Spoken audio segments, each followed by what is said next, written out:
जहाँ पे ये बिल्डिंग बनी है ना, कितना इसके नीचे शमशान घाट है। इस रूम में पिछले 5 साल से कोई नहीं रहता।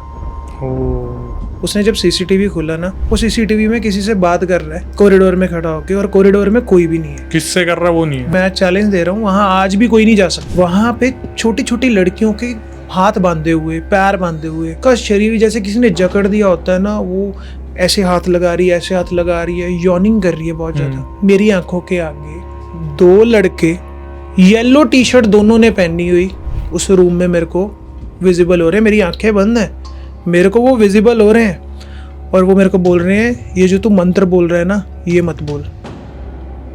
एक लेडी साड़ी पहनी हुई, बाल खुले हुए। मैंने उसको बोला, माता जी यहाँ से दर्शन होने, अंदर कहाँ जा रहे हो?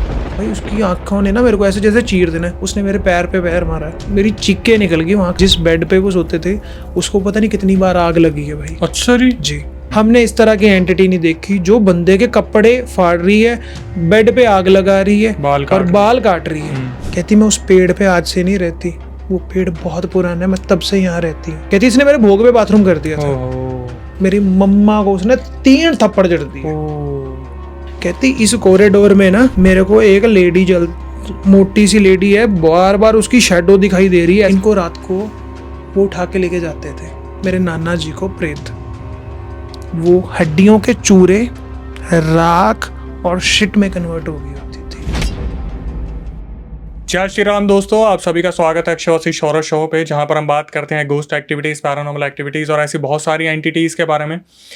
मज़ा तब आता है जब हमारे साथ एक ऐसे गेस्ट जुड़ते हैं जो कि एक ऐसे प्रोफेशन में है जिनको समझाना बहुत अच्छा लगता है और जो समझा दुनिया को बहुत अच्छे से पाते हैं। हमारे साथ है आज भारत भाई, और ये अभी फ़िलहाल जो है अपना एजुकेशन का पूरा बिजनेस रन कर रहे हैं। पूरी कंसल्टेंसी इनकी है जहाँ पर लोग इनसे कंसल्ट करते हैं। उस बारे हम कुछ ना कुछ इनसे बात करेंगे, लेकिन फ़िलहाल जो मैं सबसे पहली एक कन्फ्यूज़न में हूँ कि प्रोफेसर लाइन से होके इस चीज़ पर बिलीव करना, खैर वो एक चीज़ अलग है कि मैं खुद इस टीचिंग प्रोफाइल से था, लेकिन फिर भी आज हमें बहुत सारे किस्से बताने आए हैं। पंजाब से जुड़े हैं, पंजाब से हमारा एक अच्छा लगाव है, आप लोग पहले से ही जानते हैं। तो चलिए सबसे पहले स्वागत करते हैं। भारत भाई कैसे हैं आप? बढ़िया अक्षय भाई, आप बताइए कैसे हैं? मैं बढ़िया हूँ भाई। थोड़ा सा आप अपना इंट्रो दे दो। मेरा नाम भरत शर्मा है और मैं एक प्रोफेसर रहा हूँ यूनिवर्सिटी में। मोर देन अ डेकेड मैंने एक यूनिवर्सिटी में पढ़ाया है। उसके साथ साथ मैंने डिफरेंट यूनिवर्सिटीज़ में एडमिनिस्ट्रेशन की पोजीशन पे भी वर्क किया है, और मेरे पास आप कह सकते हैं 15 साल का एक्सपीरियंस एटलीस्ट है स्टूडेंट्स को पढ़ाने का। बट इस प्रोफेशन के साथ साथ मेरे को कुछ फ्लॉज जो थे इस सिस्टम में दिखे, एजुकेशन सिस्टम में कुछ एक्सप्लॉयटेशन दिखी, आप समझ सकते हो, जिसके चक्कर में मैंने अपना खुद का एक एजुकेशन कंसल्टेंसी का बिजनेस स्टार्ट किया है। अगर इस टॉपिक पे बात करेंगे तो इसके लिए एक अलग पॉडकास्ट हमें करना पड़ेगा। और मेरे पास काफ़ी सारे ऐसे पर्सनल पैरानॉर्मल एक्सपीरियंसेस हैं, क्योंकि प्रोफेसर होने के साथ साथ मैंने अपनी लाइफ में ऐसा बहुत कुछ देखा है और सुना है। तो आज हम वही आपसे शेयर करेंगे। पहले तो भाई मैं जानना चाहता हूँ, जैसे एक मिथ होता है, माइथोलॉजी है कि भाई हर स्कूल कब्रिस्तान के ऊपर बना हुआ है, हर यूनिवर्सिटी शमशान के ऊपर बनी हुई है। तो जहाँ पर आप पढ़ाते थे, कभी ऐसा हुआ कि स्टूडेंट्स के बीच में डिस्कशन हो रहा हो और आप उसका हिस्सा बन गए हो? देखिए, मैं स्टूडेंट के पर्सपेक्ट से तो इस बात को आपके साथ नहीं शेयर कर सकता, क्योंकि हाँ, स्टाफ के पर्सपेक्ट से मैं आपके साथ जरूर शेयर करूँगा जी। देखिए, मैं यूनिवर्सिटी का ऑब्वियसली नाम तो नहीं ले पाऊँगा, और बट आपको थोड़ा सा डिस्क्रिप्शन दे देता हूँ इस यूनिवर्सिटी में था क्या।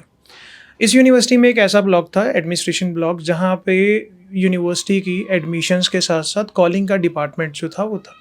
इसमें अलग अलग शिफ्ट चलती थी भाई। मॉर्निंग में 7 बजे से शुरू हो जाती थी, रात को 7-8 बजे तक शिफ्ट जो है वो चलती थी। और मेरे को उस टाइम पे जिम जाने का शौक़ था। पहले टाइम में मैं मॉर्निंग में जिम जाने के बाद उस यूनिवर्सिटी में जब जाता था, कोऑर्डिनेशन का मेरा वर्क था भाई।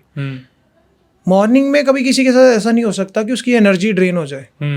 मेरी मॉर्निंग में जाते ही एनर्जी ऐसे ड्रेन होती थी, मेरे को सोने का मन करता था। यूनिवर्सिटी में अपने ऑफिस में देखिए, बट वर्क प्लेस पे आप सो तो सकते नहीं है, बट ऐसा भी नहीं हो सकता कि अभी आप ऑफिस पहुंचे और आपकी एनर्जी जो है वो ड्रेन हो जाए। उसके साथ साथ कई बार मेरे को इवनिंग शिफ्ट में भी वहाँ पे टीम को मैनेज करना होता था, क्योंकि there was team of 250 people, 200-250 people की वो सिर्फ टीम थी।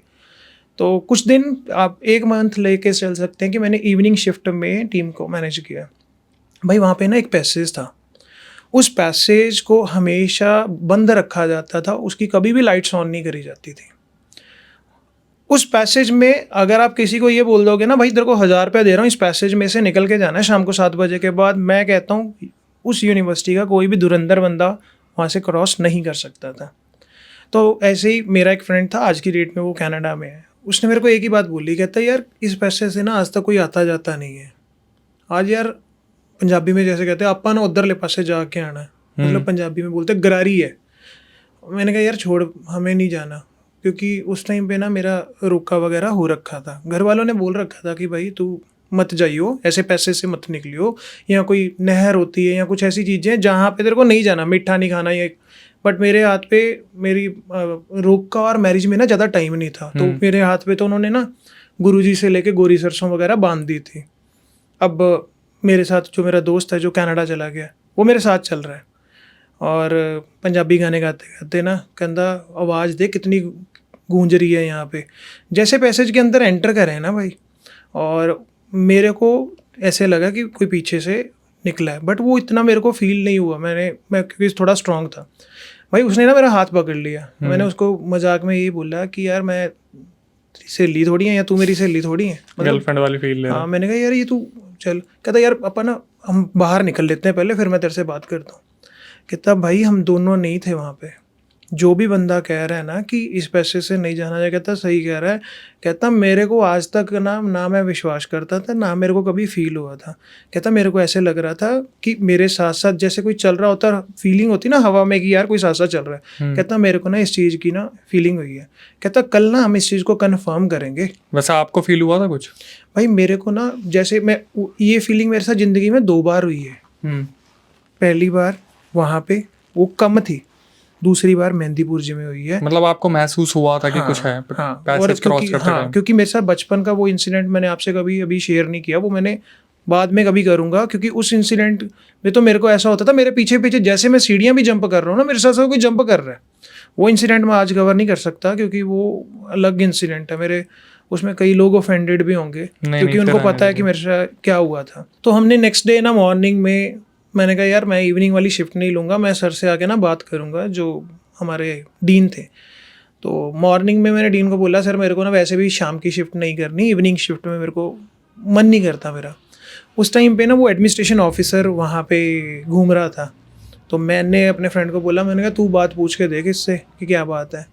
हमने उसको बुलाया, हमने कहा भाई तू क्लियरली बोलिए, तेरे से एक ही क्वेश्चन पूछना है, आज तक जो हमारा कॉल सेंटर के बाहर वाला पैसेज है वहाँ से कोई जाता आता क्यों नहीं है? और तुमने वहाँ लाइटें भी नहीं लगा रखी यार। और यहाँ जब भी आते हैं ना, मैं चाहे मॉर्निंग में आऊँ इवनिंग में आऊँ, मैं अपनी चेयर पे बैठ के ऐसा फील करता हूँ मेरी एनर्जी ड्रेन हो गई है। मैंने उस फ्रेंड का भी पूछा, मैंने कहा तेरे को, कहता यार मैं तो सुत्ता ही रहना, मतलब उसको क्योंकि उसको भी एनर्जी ड्रेन होता था। हमें लगता था शायद हमारी फटीग है, वर्क फटीग हो रखी है, वर्क की वजह से हमें ऐसा हो रखा है। कहता यार मैं तुम्हें बताता हूँ, ये ना थी गाँव की सख, जो कम्युनिटी की ज़मीन होती है वो थी।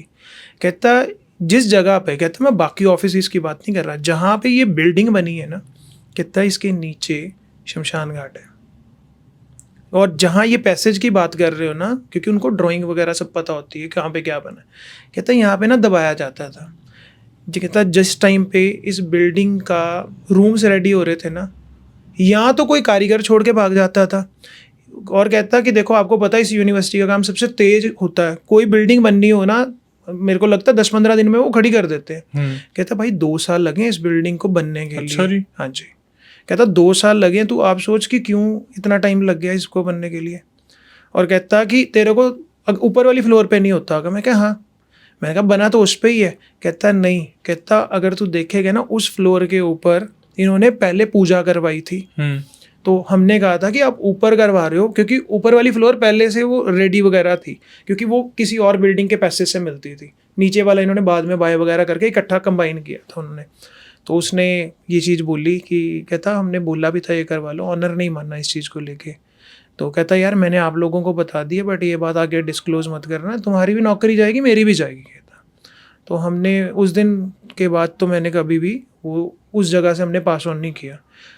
वहीं के बहुत सारे इंसिडेंट्स हैं हमारे। मैं शायद आपको एक इंसिडेंट और शेयर करना चाहूँगा। मेरा जो रियल ब्रदर है छोटा, वो कॉन्ट्रैक्टर है, वो बिल्डिंग्स उसका रियल एस्टेट का बिजनेस है पंजाब में, वो बिल्डिंग्स बनाता भी है, रेनोवेशंस के भी मतलब कॉन्ट्रैक्ट लेता है, पेंट्स के उसके सबसे ज़्यादा कॉन्ट्रैक्ट होते हैं, गवर्नमेंट ऑफिस के पेंट्स हो गए, टेंडर्स लेता है कहने का मतलब। तो उसके पास ना उस यूनिवर्सिटी का ही टेंडर था, उस पूरी यूनिवर्सिटी का टेंडर था, और ये उस ब्लॉक की बात नहीं है, अब जो मैं बात बताने वाला हूँ ये बिल्कुल डिफरेंट बात है। ठीक है। तो वो अपने वहाँ पे ट्रांसफार्मर पेंट करना, वहाँ पे गीज़र, कूलर, उसकी पूरी टीम थी। ये आप लगा के चलो कि वो 15 बंदे से स्टार्ट किया था, वो टीम ले गया था 35-36 लोगों की, जो बिल्डिंग्स को करती थी, रेनोवेट करती थी उस टाइम पे जब बच्चे समर वेकेशंस पे गए होते थे, क्योंकि समर्स के बाद जो कूलर्स वगैरह, एसी वगैरह वो चलते हैं और ट्रांसफार्मर्स पे भी लोड होता है, वो पेंट और रेनोवेट सब कुछ करवाते थे। तो जी जो हॉस्टल की वार्डन थी ना, वो पहले उसने बॉयज़ हॉस्टल में किया। अब बॉयज़ हॉस्टल का इंसिडेंट है वो मैं कवर नहीं करूँगा, यहाँ गर्ल्स हॉस्टल का इंसिडेंट कवर करूँगा। तो गर्ल्स हॉस्टल की वार्डन ने, उनके पास लिस्ट होती है पूरी कि भाई आपको ये रूम है, इस रूम में आपने पेंट करना है। और जो उनका ठेकेदार था ना, वो ठेकेदार को पहले तो थोड़ा लगा अच्छा यार गर्ल्स हॉस्टल में पेंट करने जा रहा हूँ, बट वहाँ गर्ल्स तो थी नहीं, खाली रूम एक्चुअल में वहाँ गर्ल्स नहीं थी, बट वो थी जो नॉर्थ ईस्ट से या जो अब्रॉड से जो नहीं गई, हाँ वो नहीं जाते वहाँ के लोग ना, वो समर वेकेशन वहीं निकाल लेते हैं। और यहाँ कुछ बच्चे जिनकी बैकलॉग और रिपेयर्स होती है वो वहाँ पे रहते हैं, बहुत कम बच्चे होते हैं। अगर 5000 हॉस्टल में रहता है ना बच्चा, तो वहाँ 500 भी नहीं होंगे। उन्होंने उनको बता दिया कि ये आज रूम है, इन रूम्स को आपने ना आज पेंट करना है। तो इनको ये टास्क असाइन कर दिया। अब ये रूम पेंट करते जा रहे हैं, जैसे इन्होंने टीम असाइन कर दी कि यार तू उस रूम में जाएगा, तू उस रूम में जाएगा। एक रूम था वहाँ पे, वहाँ से एक लड़की निकली, उस लड़की ने बुलाया इनको और बुला के बोलती कि भैया आप साथ वाला रूम पेंट कर रहे हो, मेरा रूम भी पेंट करो जल्दी, क्योंकि मैं देखो मेरे को रूम पेंट कर दो, मैं पहले भी यहाँ काफ़ी टाइम से रह रही हूँ, मेरा रूम ना पेंट नहीं हुआ। मैंने पहले भी शिकायत करी थी वार्डन से। वो कहता चलो जी मैं कर देता हूँ। और जब वो पेंट करने, उसने क्या करा, उस टाइम पे कूलर पेंट करना था उसके, जो ठेकेदार था वो गया, स्प्रे गन ली, उसने ना पेंट पूंट किया। शाम में क्या होता था, आपको ऑडिट होता है उनका डेली कि आज कितने रूम कर दिए, वो टिक करवाने होते हैं। उन्होंने क्या करा जी, जब रूम नंबर भी पता है बट वो छोड़ देते हैं हम उस बात को। उन्होंने बोला कि ये आज ना हमने ये 9 रूम पेंट कर दिए हैं। उसने ना रूम की जब काउंटिंग करी है, तू बेवकूफ़ बना रहा है पैसे बनाने के चक्कर में, तू ये रूम तो पेंट कर ही नहीं सकता। कहता जी ये रूम मैंने पेंट किया। वो कहती इस रूम में पिछले 5 साल से कोई नहीं रहता। उसने कहा इस रूम में पिछले 5 साल से कोई नहीं रहता। कहती अगर तूने पेंट किया है ना तो मेरे को दिखा। वो उस रूम के उसमें क्या था कि लॉक लगा हुआ था। लॉक भी लगा हुआ था? लॉक मतलब ताला नहीं था उसमें, वो नॉर्मली उस रूम को बंद किया हुआ था। हाँ वो उन्होंने बंद किया हुआ था, क्योंकि सारे रूम जैसे ताले खोल के रख देते हैं ना, तो उसका भी ऐसे ही ताला खुला हुआ था। वो बोलता मैंने इसको पेंट, उसको लगा कि ये मार रहा है झूठ। उसने ना एक्चुअल में सीसीटीवी खोला, क्योंकि गर्ल्स हॉस्टल में कॉरिडोर में सीसीटीवी लगे होते हैं। उसने जब सीसीटीवी खोला ना, वो सीसीटीवी में किसी से बात कर रहा है कॉरिडोर में खड़ा होके, और कॉरिडोर में कोई भी नहीं है। किससे कर रहा है? वो नहीं है। और उसके बाद जब उसने कहा कि यहाँ मैं किससे बात कर रहा हूँ मेरे को बताओ, वो बोलती यहाँ पे ना आज से 5 साल पहले एक स्टूडेंट थी जिसकी बैकलॉग बहुत ज़्यादा आ गई थी। देखो हम जो अभी बताने लगे हम कोई प्रमोट नहीं करते, हम सिर्फ इस चीज़ को कवर कर रहे हैं कि उस लड़की ने बैकलॉग और रिपेयर के चक्कर में वहाँ पे खुद को खत्म कर लिया था। तो उस बात को दबा तो दिया गया था, बट कहते हैं कि उसकी स्पिरिट आज भी उस हॉस्टल में, उस रूम में रहती है। जिस बच्चे ने, क्योंकि वो रूम शेयरिंग पे मिलता है गर्ल्स को, 3 गर्ल्स रहती हैं, जिस गर्ल ने उस हॉस्टल में, चाहे वो फ्रेशर थी सीनियर थी, रहने की कोशिश करी है, या तो वो बीमार हुई है या उनके साथ कोई ना कोई इंसिडेंट हुए हैं, तो वो रूम किसी को भी अलॉट नहीं किया जाता। इसके बाद जो वो ठेकेदार था, वापिस जाते जाते घर जाते जाते वो इतना बीमार हो गया, वो काम छोड़ दिया उसने। उसके बाद उसने वो काम दोबारा कंटिन्यू ही नहीं किया। कहता जी मैं इस यूनिवर्सिटी में नहीं करूँगा, क्योंकि उसी ने कहा था, कहता ये यूनिवर्सिटी में मेरे साथ और भी इंसिडेंट हुए हैं। तो वो जो मैं आपको बता रहा हूँ बॉयज़ हॉस्टल वाला था, वहाँ पे भी उसके साथ कुछ हुआ था, बट उसने डिस्क्लोज़ नहीं किया हमारे साथ। अच्छा। तो क्योंकि देखिए यूनिवर्सिटीज़ में ऐसी चीज़ें होती हैं, काफ़ी बच्चे हॉस्टल्स में रहते हैं, काफ़ी बच्चे जो है वो डिप्रेशन में जाते हैं, पेरेंट्स के साथ डिस्कस नहीं करते। और जो यूनिवर्सिटीज़ हैं ये बहुत बड़ी यूनिवर्सिटी, ये इतनी छोटी छोटी बात को कभी बाहर नहीं आने देते। सो ये एक इंसिडेंट था जो मेरे टीचिंग टेन्योर के दौरान हुआ है। भाई ठेकेदार का तो करियर ही ख़त्म कर दिया। वो तो गांव चला गया, उसके बाद वो आया ही नहीं वापस। अब इसमें क्या बोल सकते हैं, ना तो उसे पता था ना सामने वालों को पता था कि ये कुछ देखने को मिल जाएगा सीसीटीवी में। वो तो शिकार हो ही गया, जो भी वहाँ डिस्कशन हो रहा था बेचारा बेफालतू में फंस गया उसमें। अच्छा वाला पेंट कर दिया था। बिल्कुल, जिस तरह मैंने आपको बताया ना कि हमें भी बोल दिया गया था कि आप ये बात को डिस्क्लोज नहीं करोगे, जो एडमिन ब्लॉक की बात बताई थी, सिमिलरली इस बात के लिए भी उन्होंने ठेकेदार को बोल दिया था कि ये बात अगर तुम डिस्क्लोज करोगे तो हमारा टेंडर, तुम्हारे ऑनर का टेंडर हम कैंसिल कर देंगे। मेरे भाई को तो सेम डे पता चल गई थी, बट उसने फिर ठेकेदार चेंज किया, बाकी चीज़ें करी, क्योंकि देखिए वो लैक्स में नहीं करोड़्स में होते हैं वो टेंडर। वो नहीं छोड़ना चाहता था, उसने अपना काम कंटिन्यू किया। और बट उसने नेक्स्ट टाइम पूछ भी लिया था कि मैडम ये बता देना कहाँ जाना है कहाँ नहीं जाना, क्योंकि अगर बच्चे कमेंट्स में बता ही देंगे, क्योंकि वहाँ का कोई ना कोई स्टूडेंट आपके साथ एक्सपीरियंस ज़रूर शेयर करेगा इस पॉडकास्ट के बाद, क्योंकि वहाँ एक नहीं है, वहाँ हंड्रेड्स ऑफ इवेंट हुए होंगे। मैं सुन के हैरान हूँ कि कितने सारे स्टूडेंट्स वहाँ पढ़ रहे होंगे जिनके साथ कुछ ना कुछ कभी ना कभी तो हुआ होगा, जो लोग बताना भी चाहते होंगे लेकिन उनकी ज़ुबान को दबा दिया गया होगा। देखिए इसमें कुछ ऐसे पैसेज हैं, मैं आज भी आपको बेट लगा के बोलता हूँ, कुछ ऐसे पैसेज हैं, कुछ ऐसे रास्ते हैं जहाँ पे रात को आज की डेट में भी स्टूडेंट डिनर के बाद, मैच के बाद वहाँ वॉक करने नहीं जाता। मैं खुद कह रहा हूँ कि मैं चैलेंज दे रहा हूँ, वहाँ आज भी कोई नहीं जा सकता। भाई आप प्रोफेसर होकर बोल रहे हो तो स्टूडेंट तो कहाँ ही जाएगा। मैं वही बता रहा हूँ कि वहाँ पे आज की डेट में भी कोई नहीं जा सकता, क्योंकि कुछ पैसेजेस वहाँ के ऐसे हैं, कुछ रास्ते ऐसे हैं, हमें नहीं पता वहाँ क्या हुआ था। लेकिन एक बात बताओ, जब इतना सब कुछ ऐसा यूनिवर्सिटीज़ में हो रहा है तो इनको क्लीन करवाने की कोशिश क्यों नहीं की जाती कि किसी को बुलाया जाए, पूजा पाठ करवाया जाए, या यूनिवर्सिटी चाहती ही नहीं कि ये चीज़ नज़रों में आए भी? देखिए नहीं चाहते, बिल्कुल नहीं चाहते कि जो हो रहा है होने दो। नहीं, बिल्कुल भी नहीं, क्योंकि अब मैं यूनिवर्सिटी के इंसिडेंट बताने लगूंगा ना अक्षय भाई, तो मेरे को लगता है 2 घंटे 3 घंटे भी कम पड़ जाएंगे, क्योंकि मेरे पास ऐसे इंसिडेंट हैं यूनिवर्सिटीज़ के, वो मैं एक बार में मैं ये भी नहीं कवर कर सकता। इतने मतलब आप लगा ले 15-16 साल का एक्सपीरियंस हो गया, उसमें इतने इंसिडेंट हर कोई ना कोई साल होते ही रहे हैं जी।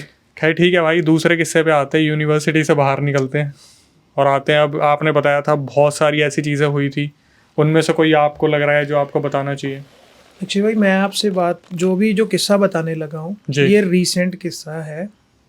मेरे को लगता है 1 मंथ भी नहीं हुआ, दुशहरा जिस टाइम पे था। तो अब इसमें हुआ क्या था, मेरी फैमिली वृंदावन बहुत जाती है, मथुरा वृंदावन जाती है। मेरी सिस्टर की मैरिज भी वृंदावन में ही हुई है, गोसाई जी के वहाँ पे। तो हमें क्या होता है कि हम जब भी कोई लीव होती है ना, हम चले जाते हैं वहाँ पे बिहारी जी के। हमने क्या प्लान किया कि जी इस बार, अब मैं डिस्क्लोज नहीं करूँगा कौन कौन गया था, क्योंकि कुछ बस एनोनिमस रखेंगे, मैं आपको सिचुएशन बता दूंगा इसमें हुआ क्या। अब हुआ क्या, हम संडे का दिन था, हम सैटरडे नाइट को निकले, क्योंकि दुशहरा था उस दिन था, शायद उससे अगले दिन था। हम सैटरडे नाइट को लुधियाना से निकले, हमें पता था कि रास्ते कुछ बंद भी हैं तो हमें टाइम लग जाएगा। तो भाई संडे के दिन हम वहाँ पहुँचे, हमने वृंदावन घूमा, बरसाना जी गए, गोकुल, रमनेती, ये सब घूम लिया। हमारा ना मंडे का प्लान था, हमें भरतपुर के रास्ते मेहंदीपुर बालाजी जाना था। और ये बात किसी को भी नहीं पता थी, मेरे साथ जो फैमिली मेम्बर गए थे 1-2 को पता थी, क्योंकि हमें लगता था कहीं ना हमारी फैमिली में 1-2 मेंबर को कुछ नेगेटिविटी है। अच्छा। हाँ, क्योंकि उनके बिहेवियर अग्रेसिव हो गए भाई, वो बहुत ज़्यादा, आप ये लगा लो अग्रेसिव हो रहे हैं। अब देखो, मैंने आपके पॉडकास्ट से ये चीज़ें सीखी हैं कि भाई अगर कोई बंदा अग्रेसिव बहुत ज़्यादा हो रहा है, उसको अंधेरे में रहना पसंद हो रहा है, उसको नहाना भी पसंद नहीं हो रहा है, इसका मतलब उसको एक बार तो भाई कहीं से कहीं चेक करवा लो। तो मेरे को लगा, मैंने ये डिस्कशन अपने भाई के साथ करी, मैंने कहा हम ना फैमिली को लेके चलेंगे पूरी को, और बताएंगे नहीं कि आगे कब जाना है हमने। तो इसमें मेरी फैमिली थी और दूसरे मेंबर थे, वी वर 7-8 मेंबर्स थे, हम कार में अपनी में चले गए। ठीक है जी। अब मंडे के दिन हमने क्या प्लान किया, जब हम मंडे को बांके बिहारी माथा टेका, फाइनली हम 2 बार टेकते हैं जाते हुए आते हुए। जब माथा टेका, मैंने वहाँ पे उनको बोला हम लुधियाना नहीं जा रहे, हम यहाँ से मेहंदीपुर बालाजी जा रहे हैं।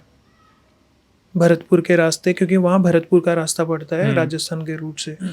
तो देवर लाइक कि मेहंदीपुर बालाजी, घर वाले सभी शॉक्ड हो जाते। देखो सालासर बालाजी जाते हैं ना तो उनको नहीं लगता, मेहंदीपुर बालाजी सुनते हैं ना तो उनको लगता है कि देयर इज़ समथिंग एल्स। तो भाई एग्री कर गए वो जाने के लिए, और रास्ते में ना सन्नाटा हो गया हमारी गाड़ी में। मतलब कोई किसी से बात नहीं कर रहा, मैं और भाई आगे हम बजरंग बाण चलाते हुए जा रहे हैं, बातें करते हुए जा रहे हैं, बच्चे भी थे हमारे साथ में।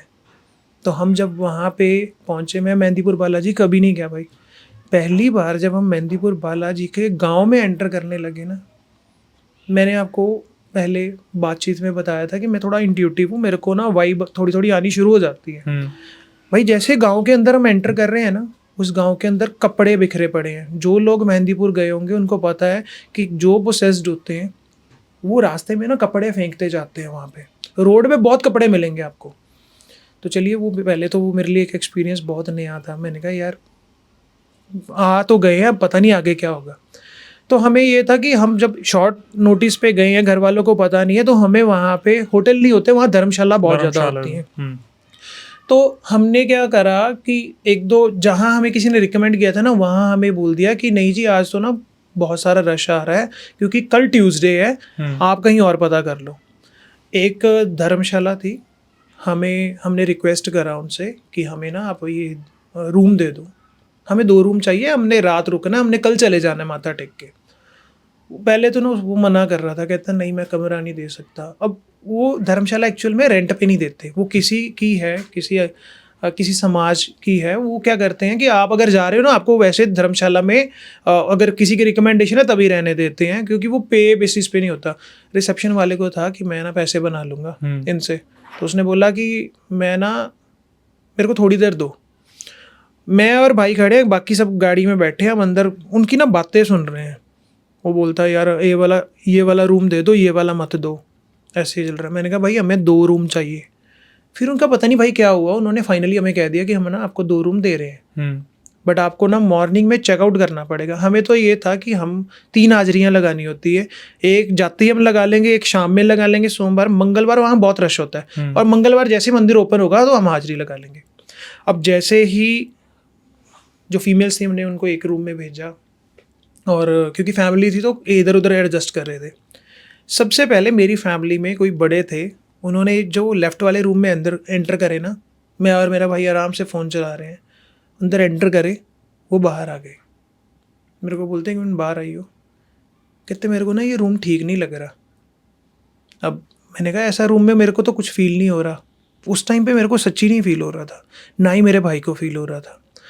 कहते नहीं यार मेरे को होता नहीं है, बट एक लेडी, एज्ड लेडी फैमिली में, वो ये बोल रहे हैं कि मेरे को कुछ फील हुआ है। मैंने कहा ऐसा होता नहीं है। कहते हुआ है, बट मैं तो इस रूम में नहीं रुकूंगी, तुमने रुकना है तुम रुक जाना, हम तो उधर ही सोएंगे। मैंने कहा ठीक है जी। अब हुआ क्या भाई, अब इसमें हम पहली हाजिरी लगाने के लिए बालाजी के मंदिर में पहुंचे। रश बिल्कुल भी नहीं था, ऐसे कि वहाँ तो बहुत रश रहता है, बिल्कुल भी नहीं था। जैसे हम गेट से अंदर एंटर कर रहे हैं, तो एंटर करते हुए अंदर हम जैसे गए, कहते हैं कोई बंदा अंदर एंटर भी नहीं कर सकता अगर किसी को पोसेस्ड होता है कोई। तो भाई ऐसा हुआ कि हम जैसे जा रहे हैं ना, हमारे आगे एक वो थी, लेडी थी, और उसके घर वाले ने ना उसकी हेयर पिन खींच दी। जैसे भाई पिन खींची ना, वो लेडी बालाजी के सामने, क्योंकि कहते हैं जिसके बाल खुले होते हैं ना, अगर वो पोसेस्ड होगा या जो बाल खोल के जाएगा, उसकी अगर थोड़ा सा भी पोजेशन होगा ना, वो सामने आ जाएगा। उसका तो ना भाई मुंह खुल गया, पूरा ही मुंह खुल गया। वो उसके शोल्डर्स दर्द कर रहे, वो हाथ पैर पूरे ऐसे कर रहे। वहाँ जो सेवक थे ना, वो उनको पकड़ के आगे ले गए। तो भाई हमने पहली हाजिरी लगाई, तो मैंने देखा कि बालाजी का मंदिर है, आगे प्रेतराज सरकार का मंदिर है, और आगे भैरव जी का मंदिर है ना। तो हम माथा टेक के वापस आ रहे थे। भाई वहाँ का जो मंजर था ना बाहर का, वहाँ पे छोटी छोटी लड़कियों के हाथ बांधे हुए, पैर बांधे हुए। अब मेरे को चलो वो इंसिडेंट तो देख लिया, मैंने कहा यार यहाँ की वाइब अलग है। अब एक दिमाग में डर ये भी आ गया, कोई कहता था वहाँ का खाना भी नहीं खाना चाहिए जी, पानी भी नहीं पीना चाहिए। अब करें क्या, बच्चे हैं साथ में हमारे। भाई हम पहुँच गए रूम में। अब रूम में पहुँचे हैं, मेरे को अब थोड़ा थोड़ा फील होना शुरू हो गया। मैं उसी रूम में था और मैं नहाने के लिए गया। मेरे को लगा यार सच में अगर यहाँ कुछ हुआ, क्योंकि अब ना थोड़ा थोड़ा उसके अंदर एक स्टोर रूम भी था, मेरे को वहाँ से डर लगना थोड़ा थोड़ा शुरू हो गया। मैंने कहा मैं डरता नहीं हूँ बट फिर भी हुआ मेरे को। मैंने फटाफट नहाया, हम दूसरी हाजिरी के लिए गए। भाई जब दूसरी हाजिरी के लिए गए ना, मैंने अपने फैमिली मेम्बर्स को भी बोल दिया भाई आप भी अपने अपने बाल खोल दो, कि आप में अगर किसी को होगा ना वो दिख जाएगा। उसमें हमारी एक फ्रेंड भी गई हुई थी। जैसे ही उसके बाल ओपन किए उस फ्रेंड के, वो फ्रेंड सिंगल है उसकी, जैसे उसके बाल ओपन किए भाई सेम इंसिडेंट जो पहले हाजिरी के टाइम पे मैंने उस लेडी का देखा था, मैंने उसका देखा। ओहो भाई उसका तो ये था, उसका शरीर जैसे किसी ने जकड़ दिया होता है ना, वो ऐसे हाथ लगा रही है, ऐसे हाथ लगा रही है, यॉर्निंग कर रही है बहुत ज़्यादा। तो उन्होंने बोला इसको ना आगे भैरव जी का वो है, प्रेतरा सरकार जी का, वहाँ हाजिरी भरवाओ इनकी। हम हाजिरी भरवा के भाई जैसे ही बाहर को निकले हैं, शाम की आरती का टाइम हो गया। कहते वहाँ जब आरती होती है ना तब मंजर देखने वाला होता है, तब सारे नाच जाते हैं। भाई साहब आरती के टाइम पे जो हमारे साथ वो फ्रेंड गई हुई थी, वो कंसिस्टेंटली यॉर्निंग कर रही है, उसकी आंखें भरी हुई हैं, जैसे रेडिश हो जाती है ना आँख, वैसी आंखें उसकी हो रखी। और जो लोग खड़े हैं जिनको कुछ भी नहीं है, थोड़ा बहुत भी है भाई, वो वहाँ पे चल रहा है प्रॉपरली। अब चलो वो उसको बाद में लगा कि मैं ठीक हूँ, वो बोलती मैं बाहर क्या कर रही हूँ। मैंने पहली बार किसी को ऐसा देखा, कहती मैं तो अंदर मंदिर के गई थी, मैं बाहर क्या करने आई हूँ। कुछ याद ही नहीं उसको होता। कुछ याद नहीं है। हमने फिर क्या कहा कि चलो अब ना हम वहाँ जाते हैं, रूम में जाते हैं। अब मेरे को लगा कि यार मेरे साथ ना, अब जैसे आप कहते हो कि क्लिनजिंग करवाना बड़ा ज़रूरी है, मेरे को ये होगा कि मेरे साथ ना फैमिली मेम्बर्स हैं और हमारे साथ कुछ फीमेल्स मेरे रूम में भी थी। अब मेरी फैमिली समझ लीजिए, अब वो मेरे साथ थे, 2 फीमेल हमारे साथ थी, मतलब ये लगा लीजिए मैं तो, चलो मैं बता ही देता हूँ, मेरी वाइफ और मेरे ब्रदर की वाइफ वहाँ पे हमारे साथ, वो क्योंकि सात्विक आपको पता है वैसे भी रहना होता है राइट। हमने क्या करा, लेडीज़ को बेड पे सुला दिया, मैं बेड के साइड पे हो गया। ब्रदर कहता कि मैं ड्राइव करके आऊँ, मेरे को ना ज़मीन पे गद्दा बिछा के सोना है। भाई वो लेट तो हम गए। अब हुआ क्या, मेरे को लगा कि आज यहाँ तमाशा होगा, और वो तमाशा हुआ उस दिन रात को। वही फ्रेंड वाला? अब फ्रेंड वाला नहीं है इसमें, और अब कोई इसमें अब मैं बता रहा हूँ, हमारी फैमिली में मेरे ब्रदर की वाइफ के साथ जो इंसिडेंट हुआ है वो बताने लगा हूँ। ना वो सोई सारी रात, ना मैं सोया। उसका रीज़न क्या था, जब मैं आंखें बंद कर रहा हूँ ना, मेरे को आंखों के आगे ऐसे लग रहा है कोई ऐसे आके ऐसे जा रहा है, और आपको लगता है ना जब आप कोई लाइट ऐसे पास ऑन होती है, मेरे को बार बार लग रहा है कोई लाइट पास ऑन हो रही है, और वो 2 लाइट्स हैं। चलो मैं वॉशरूम के लिए गया। अब जब वॉशरूम में गया हूँ, मैंने सुना है कि फ्लिकरिंग होती है भाई लाइट्स की। जो लाइट बिल्कुल चल रही है भाई वो फ्लिकर करना शुरू कर दी। मैं वॉशरूम में गया हूँ, लाइट फ्लिकर कर रही है, मेरे को वॉशरूम ही नहीं हो रहा। डर के मारे मैंने आधा बजदा किया, मैं बाहर आ गया। मतलब इतना ज़्यादा मेरे दिमाग में, मैंने कहा मेरे पीछे कोई खड़ा है। और जैसे ही मैं जाके लेटा हूँ, आंखें बंद करी हैं, मैंने कहा यार लाइट नहीं बंद करके सोना, आज लाइट जला के सोना है। बच्चों को बीच में किया, इधर एक लेडी, एक इधर मेरी वाइफ, इधर मैं बिल्कुल साइड पे था। भाई आंखें बंद करते मेरे आंखें बार बार मेरी आंखों के आगे 2 लाइट्स चल रही हैं। तो मेरे ना नाना जी की तरफ से एक चीज़ कही हुई है, क्योंकि मेरे को मेरी मम्मी ने भोलेनाथ से मांग के लिया था, और मेरे को कहा था कि तू वही काल भैरव जी को माना कर। मैं बचपन से मानता हूँ। भाई मैंने आंखें बंद करी, मेरी आंखों के आगे 2 लड़के येलो टी शर्ट दोनों ने पहनी हुई उस रूम में मेरे को विजिबल हो रहे हैं। मेरी आंखें बंद हैं, मेरे को वो विजिबल हो रहे हैं, और वो मेरे को बोल रहे हैं ये जो तू मंत्र बोल रहा है ना, ये मत बोल, हमें इससे तकलीफ होती है। तो मैंने वो कंटिन्यू रखा। कहता कोई, मतलब मेरे से वो कॉन्वर्जेशन कर रहे हैं, कहता ये मंत्र मत बोल, हमें तकलीफ होती है। भाई उसके बाद मैं मंत्र बंद नहीं किया, मैंने सभी के ऊपर एक एक बार हाथ रख के ना 108 108 की माला मैं बोलता गया, चाहे वो मैंने ओम भैरवाय नमः क्यों ना बोला, मैं बोलता गया। अब हुआ क्या, सभी सो गए, मेरे को नींद नहीं आई। और जो मेरे भाई की वाइफ थी ना, भाई हमें ये था कि सुबह 3:30 उठ के लाइन में लग जाना है माथा टेक। भाई वो 2 बजे उठ के बैठी हुई। मैंने कहा तेरे को क्या हुआ? कहती किसी ने ना मेरे को कमर से ऐसे करके ना पकड़ा है और खींचा अपनी तरफ। ऑब्वियसली मैं तो देख नहीं सकता था। मैंने अपनी वाइफ को बोला कि यार तू देखियो कि क्या हुआ। भाई लिटरली उसका जो ये वाला ऐसे कोई ऐसे खींचता है ना रेड, उसका यहाँ रेड हो रखा था, निशान था उसके। उसको लगा बेड के नीचे से हाथ आया किसी का और किसी ने ऐसे मेरे को खींचे। और ये चीज़ यहाँ ख़त्म नहीं हुई थी, ये हमारे ऐसा लगा कि घर तक चली है। क्योंकि अब घर तक इन द सेंस कि हमें लगा कि घर आके भी ना वो मेरे को येलो लड़के दिख रहे हैं। बट फिर उसके बाद हमने कुछ, जैसे ब्राह्मण फैमिली से हैं और हमें सिखाया जाता कुछ वैसे भी आपको कि कौन से मंत्र चैंट करने हैं, तो मैंने वो कॉन्टीन्यूसली मंत्र चैंट करे, क्योंकि वो चीज़ बाद में मेरी वाइफ को भी फील होने लग गया था। कहती या तो आपकी वजह से हो रहा है या मेरे को पता नहीं क्यों हो रहा है, अपने रूम में ये चीज़ मेरे को फील हो रही है। बट उसके बाद कुछ मंत्र चैंटिंग के साथ ये चीज़ ठीक हुई। अब भाई यहाँ तो रात वाला इंसिडेंट हुआ। मैं कभी किसी, अब हम कहते हैं कि जो मेल होते हैं ना वो फीमेल से ज़्यादा स्ट्रांग होते हैं, ये परसेप्शन है, मेंटली सारे बराबर होते हैं। अब बालाजी के मंदिर के सामने राम जी का मंदिर है, सुबह जब वहाँ आरती शुरू होते हैं नगाड़े बजते हैं। भाई मैं ऐसे खड़ा हूँ, मेरे साथ मेरी वाइफ खड़ी है, मैंने बच्चे को ऐसे उठाया कि बालाजी के बाहर से भी दर्शन होते हैं, ऐसे वो पर्दा साइड करते हैं ना, वहाँ बाहर से दिखते हैं। जो पोजेस्ड लोग होते हैं वो ऐसे खड़े होते हैं, आप ना राम जी के मंदिर की सीढ़ियों पे खड़े होकर देख सकते हो, हमें दर्शन नहीं करने थे क्योंकि बाहर रश बहुत था। भाई जैसे ही राम मंदिर पहले खुलता है फिर हनुमान जी का मंदिर खुलता है। भाई राम मंदिर जैसे ही नगाड़े बजने के साथ खुला ना, लोग पागलों की तरह मंदिर में जा रहे हैं। मैंने कहा यार दर्शन तो यहाँ होने, तो ये लोग कहाँ जा रहे हैं। एक बंदा खड़ा था, कहता ये पोजेस्ड है, ये अंदर मतलब ये लेटेंगे वहाँ जाके घूमेंगे। भाई एक लेडी साड़ी पहनी हुई, बाल खुले हुए, मैंने उसको बोला माता जी आप यहाँ से दर्शन कर लो, बालाजी के यहाँ से दर्शन होने, अंदर कहाँ जा रहे हो। भाई उसकी आंखों ने ना मेरे को ऐसे जैसे चीर देना, उसने मेरे पैर पे पैर मारा। ऐसा था मेरे पैर पे किसी हाथी ने पैर रख दिया होता है, और उसने पैर नहीं हटाया, मेरी चीखें निकल गई वहाँ पे। उसके साथ जो बंदे थे ना वो उसको पकड़ के 4 बंदे मंदिर के अंदर लेके गए हैं कि इसको वहाँ की आरती दिलवानी है, फिर इसको यहाँ लेके आना है। मेरे को वहाँ पता चला कि अगर कोई लोग पोसेस्ड होते हैं उनके अंदर कितनी जान आ जाती है।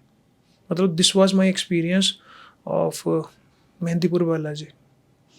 भाई एक बात बताओ, वहाँ से जब आप लोग वापस आ गए तो उस फ्रेंड का क्या हुआ, वो हो गई थी ठीक? हाँ वो ठीक हो गई थी। उसका क्या था कि वहाँ ना छिट्टा देते हैं, वो कोइंसिडेंटली उन्होंने छिट्टा का टाइम भी बदल दिया, वो वीरवार और शुक्रवार कर दिया। हमारी किस्मत अच्छी थी, उस दिन छिट्टा देना था पुजारी जी ने जो अंदर है। भाई वो कहते हैं जिसको छिट्टा मिलता है ना वो बंदा ठीक होता ही है। और उन्होंने जैसे ही उसको छिट्टा दिया ना, छिट्टा देने के बाद उसको ना ऐसा था कि मेरे को अब सोना है। और आप ये लगा लो कि जब शाम का आरती हुई उसके बाद छट्टा होना था, वो छिट्टा करवाया और उसके बाद वो रात को सोती रही। वो सुबह कहती मेरे से ना माथा टेकने नहीं जाया जाएगा, तुम जाओ। और हमें ये था कि हमने अब यहाँ धर्मशाला में नहीं आना, बाहर से माथा टेक के गाड़ी बाहर रोड पे ही थी कि यहीं से हमने निकलना है। हमने उसको भी बोला कि नहीं तू रेडी होगी, तेरे को रेडी होके हमारे साथ चलना है। बट मॉर्निंग में वो ठीक थी, बट रात भर वो मतलब ऐसे सो रही थी कि मेरा शरीर टूट रहा है। भाई मैंने आज तक किसी एंटिटीज़ को ना ऐसे नहीं देखा कि जो आपकी आँखों के आगे से ऐसे ऐसे मूव करें, और वो 2 थी। इसमें एक और बात है, मैंने I try to communicate with them, जो बाद में मेरे को मना कर दिया था कि इनसे। भाई वो कोविड के टाइम पे वहाँ पे आए थे, उन्होंने खुद ने बताया? हाँ जी, वो कोविड के टाइम पे वहाँ पे आए थे। जब वो आए थे माथा टेकने के लिए, उसके बाद ना वो स्टक हो गए थे वहाँ पे क्योंकि लॉकडाउन वाला पीरियड था। अब ये लोग माने ना माने, देखो जिसके साथ बीतती है वो बताता है। क्योंकि मैं जब भैरव जी की वो करता हूँ ना, मेरे को इंटरनली मैं कनेक्ट करने की कोशिश करता हूँ इस बंदे के साथ कनेक्ट करके। भाई उन्होंने मेरे को क्लियरली बोला कि हम कोविड के टाइम पे आए थे, फलानी कंपनी में हम काम करते थे, उसी की हमने टी-शर्टें पहनी हुई थी, हमने सोचा कि माथा टेक के जाएंगे। मेरा दोस्त बीमार हुआ, मैं बीमार हुआ, यहीं पे बीमार हुए। कहते हमारी बॉडीज़ को घर भी नहीं भेजा, मतलब हमारा, क्योंकि वहाँ उस टाइम पे क्रीमेशन जहाँ बंदा होता था वहीं फूंक देते थे। वो हुआ था उनके साथ।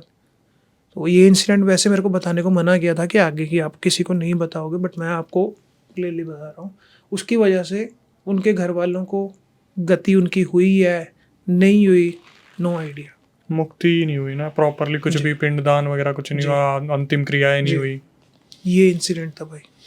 कोविड तो हमारे देश में इस तरीके से आया था कि इतनी चीज़ें बर्बाद करके गए।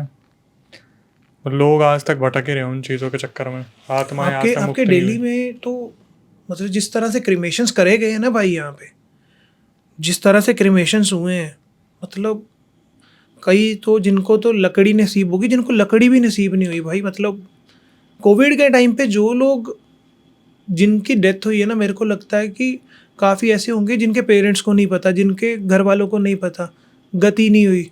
यहाँ जो एक प्रॉपर रिचुअल्स होते हैं, गाड़ियों में बैठ के तो भाई संस्कार करवाते थे, आप गाड़ी में बैठ जाओ, आप दूर से देख सकते हो, जो रिचुअल्स होते हैं वो रिचुअल्स तक तो हुए नहीं लोगों। भाई देखो, दिल्ली एक इतनी करप्टेड सिटी है ना, जहाँ पर एक्चुअली में कोविड के टाइम पे बिजनेस हुआ था।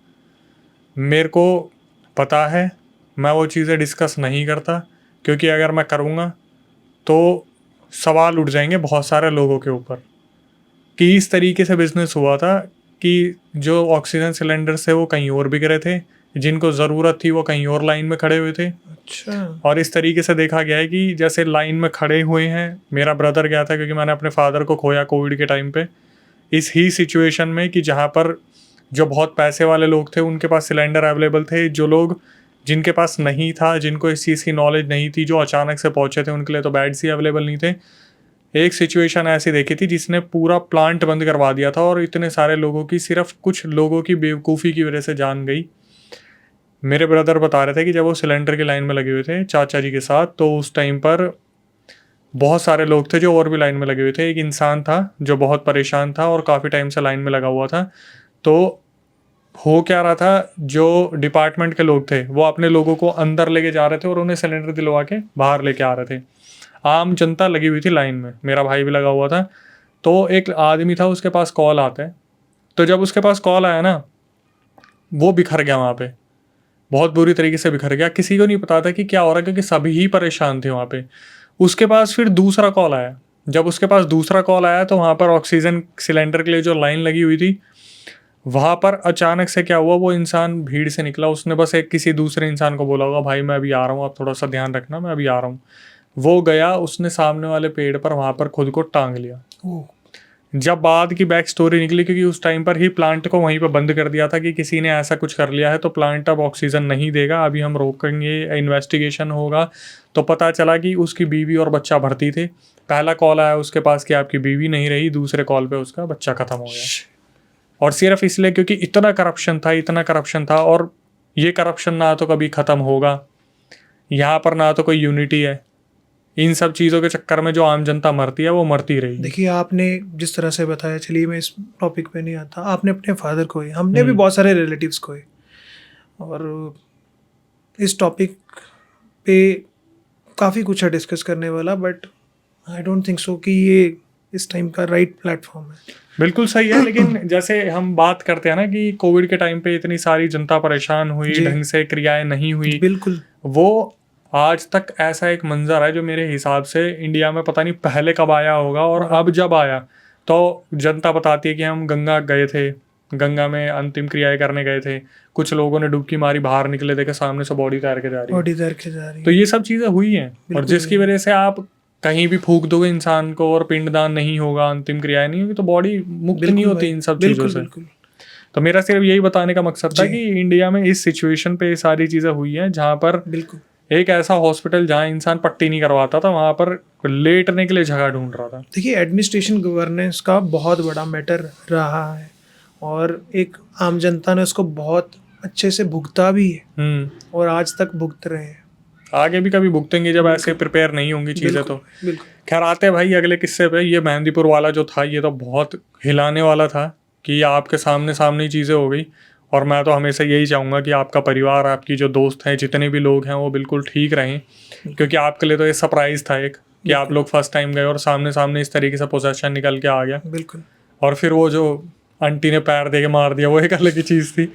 लेकिन फिर भी मैं यही कहूँगा, जैसे हम तो गए थे मेहंदीपुर बालाजी, तो उस टाइम पे हमें आइडिया था, हमें पता था क्या होने वाला है। लेकिन बुरा लगता है उन इंसानों के लिए जिनके अंदर ये चीज़ें आ रखी होती है और फिर वो भगवान को चैलेंज कर रहे होते हैं। देखिए, वहाँ पे मेरी बेटी को एक बंदा लड्डू दे रहा है। ये हम जैसे ही प्रेतरा सरकार के वहाँ से बाहर निकल रहे हैं, और मैंने बेटी को कंधे पे उठा रखा था कि क्योंकि हाथ में होगा तो ऐसे कंधे पे बिठा रखा, उसको लड्डू दे रहा है। मैंने कहा यहाँ कुछ देना नहीं है भाई, बेटी को, और इवन जो हम लड्डू लेके गए हैं वो हम सफाई कर्मचारी को दे रहे हैं, वो नहीं ले रहा, नहीं लेगा।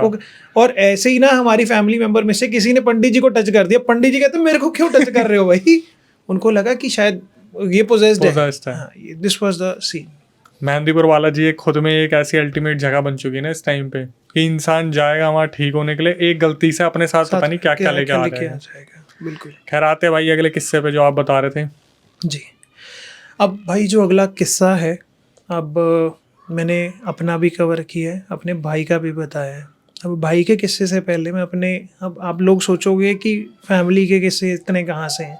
हर एक की फैमिली में कुछ ना कुछ हुआ होता है, कोई बताता है कोई नहीं बताता। मैं कैमरे के सामने आके बता रहा हूँ क्योंकि अक्षय भाई से मेरे को ये था कि मेरे को अपना दिल हल्का करना है किसी एक बंदे के सामने जाके, बड़ी क्लियर सी बात है। तो अब भाई जो ये किस्सा है ये मेरी ग्रैंड मदर का है, और जो भी मेरे रिलेटिव्स देख रहे हैं, जो भी हमारे सिटी के देख रहे हैं, वो जानते हैं इस किस्से को, बहुत फेमस किस्सा रहा है। भाई मेरी ग्रैंड मदर जब उनकी मैरिज हो चुकी थी, उनके बच्चे हो चुके थे, मतलब मेरे पापा उन्हीं यंग थे, और ये इनके पापा की 4 बहनें हैं, ये पापा अकेले भाई हैं। तो हुआ क्या कि लुधियाना में एक ग्राउंड है, दरेसी ग्राउंड, जहाँ पे मेला लगता है दुशहरे का। दरेसी ग्राउंड। हाँ, ये आप लगा लीजिए जिस तरह से आपकी सरोजनी मार्केट है ना, ये इस तरह की मार्केट है, बट उसके बीच में बहुत बड़ा ग्राउंड है जहाँ मेला लगता है दुशहरा वगैरह का। पुराने टाइम पे लोग, पूरे लुधियाना के लोग वहाँ जाते थे दुशहरा देखने के लिए। अब हुआ क्या कि दादी अपनी ननंद के साथ मेला देखने के लिए गए। अब मेला देखने के टाइम, वो पुराने टाइम की बात है, 70-80s की बात है भाई, उस टाइम पे वॉशरूम्स नहीं हुआ करते थे। अब इनको वॉशरूम जाना था दादी जी को, तो इन्होंने क्या करा कि ये कहते मेरे से कंट्रोल नहीं हो रहा, मेरे को जाना है। तो इनकी ननंद ने कहा कि यार तू ऐसा कर कि इधर ना जा, ये ओपन ग्राउंड है, वहाँ ना वो पेड़ है, उस पेड़ के पास जाके तू वॉशरूम में जाएगा। वो आई थिंक बेरी थी, पंजाब में ना बेरी को बहुत ज़्यादा माना जाता है। बेरी के ऊपर कहते हैं, चाहे एक पीपल और एक बेरी के ऊपर बहुत ज़्यादा वास रहता है इन चीज़ों का। अब हुआ क्या, इन्होंने वॉशरूम किया दादी ने, बाथरूम करने के बाद ये मेला मूला देख के घर आ गई भाई। जब मेला देख के घर आए तो इनकी ना दूसरे दिन से इनको बुखार रहने लग गया बहुत ज़्यादा। अच्छा। अब फीवर रहने लग गया, डॉक्टर्स को दिखाया कि चलो दवाई दिला देते हैं, कुछ करा देते हैं, भाई इनको कोई फ़र्क नहीं पड़ा उससे। अब इसके बाद शुरू हुआ है इनका असली मंजर, जो हमारे घर में सभी ने देखा, बड़ों ने। मेरी दादी जिस बेड पे सोते थे, इनका पहली बात तो उठने का मन नहीं करता था, और जब तक ये ना चाहें तो 4 बंदे मिला के भी उनको उठा नहीं सकते थे बेड से। बताओ। डार्कनेस में रहना पसंद हो गया था उनको भाई। कपड़े पहनाते थे ना, या पहनते थे, उनके कपड़े सामने सामने फट जाते थे। उनके बाल जैसे है ना, बाल कट जाते थे। उस टाइम पे कहते हैं कि बॉय कट जैसे होता है ना, वैसे उनके बाल कटते, मतलब अपने आप कटते कटते यहाँ से कट रहे हैं, यहाँ से कट रहे हैं, गिरते थे। और सबसे बड़ी बात, उनको अकेला इसलिए भी नहीं छोड़ा जा सकता था, जिस बेड पे वो सोते थे उसको पता नहीं कितनी बार आग लगी है भाई। अच्छा जी। अब उनको पता चल गया कि इनको ना पोजेशन है। और जब दादी बोलते थे ना, उनमें लेडीज ही जैसी थी ना। अब ऐसा कहते हैं कि जी लेडीज को तो बंदा पोसेस करता है, ऐसा नहीं होता। लेडीज को लेडीज भी पोसेस करती हैं भाई। अब जब वो था ना, अब दादी की आवाज़ अलग है, उसकी आवाज़ अलग है, वो बोल रही है, पर वो समझ किसी को नहीं आ रहा था। अब जो दादी के घर वाले थे वो ले गए उनको, जो मेरे पापा के नानके थे ना, वो ले गए भाई उनको कि हम ना यहाँ पे चेक करवाते हैं। भाई किसी बंदे की हिम्मत नहीं थी कि कोई भी मौलाना, मौलवी, पंडित उनको ठीक कर सके। वो गए अपने मम्मी के घर, मेरी दादी अपनी मम्मी के घर गए भाई। उनके घर पे मतलब उनका भाई नया बेड लेके आया था, पूरा बेड जल गया उनका। पूरे पर्दे जल गए उनके कमरे को भाई। दूसरे दिन ही वो बोलते कि हम इनका इलाज यहाँ भी नहीं करा सकते, आप देख लो कि क्या करना है। फिर अब ये चीज़ जब पता चली हमारे एरिया में लोगों को, लोग डिस्कस देखने आते थे या किसी ना किसी को लेके आते थे, शायद ये ठीक है। जो बंदा आता था वो हाथ खड़े करके चला जाता था। वो बोलता हमने इस तरह की एंटिटी नहीं देखी, जो बंदे के कपड़े फाड़ रही है, बेड पे आग लगा रही है और बाल काट रही है, घर में खून के छींटे होना, पता नहीं क्या क्या उस टाइम पे हमारे घर पे चलता था। अब आप ऐसा नहीं होता कि हर बार कोई बहुत सिद्ध पंडित ही किसी को ठीक कर सके। तो वही जो मेरी बुआ के साथ गए थे, उन्होंने, मेरी दादी की जो ननद थी उनके साथ जब वो गए थे ना, उन्होंने ही ना किसी से पूछा, ऐसी जैसे लोग पूछ पूछ के बता रहे थे कि भाई इनकी तो हालत ऐसी हो गई है, इनका वजन 60 किलो से 35 किलो पे आ गया, अब बताओ इनके लिए कुछ। तो किसी ने बताया कि एक ना रिक्शे वाला है, हाँ, ये रिक्शे वाला ऐसी चीज़ों को, एंटिटीज़ को ठीक करता है और वो ही इसको ठीक कर सकता है। पहले दिन रिक्शे वाला आया, उसने बात करी तो एंटिटी ने फर्स्ट अटेम्प्ट में ही उससे बात कर ली थी भाई, कनेक्ट हो गया। हाँ। और वो बोलती कि मैं तेरे को जानती हूँ, तू इसके शरीर में से मेरे को नहीं निकालेगा। वो कुछ नहीं बोला, वो चला गया। हम अब अगले दिन उसने कुछ सामान मंगवाया, और ऐसा सामान मंगवाया ब्राह्मण बंदा वो ला नहीं सकता। उसने कहा जी 2 मुर्गे चाहिए काले, नॉन वेज, हाँ जी, काले मुर्गे चाहिए, आंते चाहिए, कुछ ये चाहिए वो चाहिए। उसने ना सामान मंगवा लिया। अब देखो यार, जिसके घर में ये सब चीज़ें हो रही है वो तो लेके आएगा। दारू की बोतल मंगवाई उसने, आया वो रिक्शे पे ही, कहते उस टाइम पे उसने बैठाया दादी के इर्द गिर्द, घेरा बनाया। घेरा बनाने के बाद उसने उन 2 मुर्गों की जो थी, करी। हाँ, क्या किया क्या नहीं किया वो डिस्क्लोज नहीं कर सकते, चलो वो उनकी प्रक्रिया थी भाई। उसके बाद वो चीज़ निकली, उसने बताया कि मैंने इसको पोजेस क्यों किया। कहती मैं उस पेड़ पे आज से नहीं रहती, वो पेड़ बहुत पुराना है, मैं तब से यहाँ रहती हूँ। कहती मैं अपने खाने की तलाश कर रही थी, और खाना मैं तलाश के कुछ लेके खा रही थी, मेरे को कोई भोग दे के गया था। कहती इसने मेरे भोग पे बाथरूम कर दिया था। कहती मैं इसको नहीं छोड़ूंगी अब। तो उसने बोला था मैं तेरे को ये भोग दे रहा हूँ, ये तेरा भोग है, अब ये तू भोग ले और छोड़ के जा। वो बोलती चली जाऊंगी। वो बोलता है निशानी दे के जा, क्योंकि भाई कहते हैं कि ये चीज़ ना निशानी भी दे के जाती है कि हाँ, कि मैं निशानी भी दे के जाऊंगी कि मैं अब जा रही हूँ, तो मुझे कैसे पता चलेगा कि मैं चलेगी हूँ। उन्होंने बोला कि निशानी दे के जा कि तू इनसे शरीर से निकली है कि नहीं निकलेगी। वो बोलती है आपके घर का ये जो शीशा है ना, मैं ये शीशे को क्रैक करके जाऊंगी और सामने जो बरगद का पेड़ है ना, उसकी एक ताड़ तोड़ के जाऊंगी, मतलब एक शाखा को थोड़ा सा हिला के जाऊंगी। भाई वही चीज़ किया उसने, जो जैसे गिलास होता है वो गिलास तोड़ा उसने, उसके बाद शाखा हिली जैसे भी वो कह रहे थे, उसके बाद दादी बेहोश, उसके बाद वो ठीक हुए। तो ये इंसिडेंट इसलिए कहते हैं कि आप कहीं पर भी पी करने चले जाते हो, वॉशरूम करने चले जाते हो, आपको देखना चाहिए। हमें तो, मेरे को तो आपके पॉडकास्ट से एक चीज़ सीखने को मिली है भाई, अगर कहीं कर रहे हो ना अनजान जगह पे, तो माफ़ी मांग लो। तो दिस वाज द इंसिडेंट जो मेरी ग्रैंड मदर के साथ हुआ भाई। ये तो आज की जनरेशन को समझने की बहुत ज़्यादा ज़रूरत है। जो लोग बिल्कुल बिलीव नहीं करते, जो लोग ड्रिंक करके ऐसी हरकतें कर देते हैं। हमारे पास तो लगातार इंसिडेंट आ रहे हैं, जो शमशान के बाहर जाके मजाक कर देते हैं, कब्रिस्तान के बाहर जाके टास्क ले लेते हैं। एक होता है कि आप सुपरविज़न में हो किसी के सामने आप कुछ ऐसा कर रहे हो जो आपका अलाउ कर रहे हैं, कि आपके पास कोई बड़ा बुज़ुर्ग है जो आपको सलाह दे रहा है कि ठीक है ऐसी जगह पे कर लो जहाँ पर करना सेफ़ है। अदरवाइज़ आज की जनरेशन, अभी हमारे साथ कुछ पैरानॉर्मल एक्सपर्ट जुड़े थे, तो उनसे मेरा सबसे पहले यही सवाल था, और सवाल जो था उसका जो जवाब मिला था वो भी अधूरा जवाब मिला था। मैंने बोला भाई दिल्ली के अगर हम सारे घरों को नापने लगे तो क्या आपको लगता है कि कितने % 100 में से घरों में ब्लैक मैजिक, पोजेशन, ऊपर वाली चीज़ें मिलेंगी? उन्होंने बोला 25%। और ऑफ कैमरा पता है उन्होंने क्या बोला? 85%। 85% उन्होंने बोला ऑफ कैमरा, कि अगर आप हर घर को छानना शुरू करोगे ना, किसी एक के अंदर आपको ब्लैक मैजिक एंटिटी कुछ ना कुछ ऐसा मिलेगा जो किसी ने कर रखा है, अपनों ने कर रखा है, कलीग ने कर रखा है, गर्लफ्रेंड ने कर रखा है, बॉयफ्रेंड ने कर रखा है, दोस्तों ने कर रखा है, लेकिन आपको मिलेगा ज़रूर। बिल्कुल भाई, इसी चीज़ को मैं थोड़ा बता देता हूँ कि जैसे आपने ब्लैक मैजिक का बोला ना, अब जैसे कोई बंदा वैसे ही हनुमान चालीसा भी पढ़ने लग जाए ना, अब कह रहे हो कि टेस्ट करना कि ब्लैक मैजिक है या कुछ है। भाई मैं ना एक बार बीच में मैंने कभी रेकी सीख ली, कभी मैंने नुमेरो एस्ट्रो तो मैं करता हूँ, वैसे शौक है। अब मैंने ना मेडिटेशन की स्टेजेस में जाना शुरू कर दिया, और एक ही भैरव जी के साथ मैंने ना वो काल भैरव जी का नाम लेके वो करना। भाई जैसे ये कहते हैं ना कि तुम्हें फील होना शुरू हो जाता है, धुआं फील होना शुरू हो जाता है, तो मेरे को ना ऐसा पता लगने लग गया। मैंने ना, मेरे को घर वालों ने एक चीज़ बोली, तू मैरिड है भाई, तेरा बच्चा है तेरे साथ। सही बात है। कहते तू अपने साथ क्या बला ले आएगा तेरे को भी नहीं पता, तू छोड़ दे, ये चीज़ मत कर। हाँ, भगवान को जैसे नॉर्मल पाठ करते हो वो करो, ये चीज़ों में आपने एंटर नहीं करना। सो ये शौक कह सकते हो कि प्रोफेसर होने के साथ साथ ब्राह्मण होने के कहीं ना कहीं गुण थे हमारे में। So this was the incident भाई। तो फिर आपने वो चीज़ वहीं ख़त्म कर दी? भाई मैंने सिर्फ पाठ करता हूँ मैं अभी भी, मैं उस चीज़ में डेप्थ में नहीं जाना चाहता। जब बंदा ना मैरिड हो जाता है ना, उसके साथ रिस्पॉन्सिबिलिटीज जुड़ जाती हैं, और मैं नहीं चाहता कि मेरी फैमिली तक कोई चीज़ आए।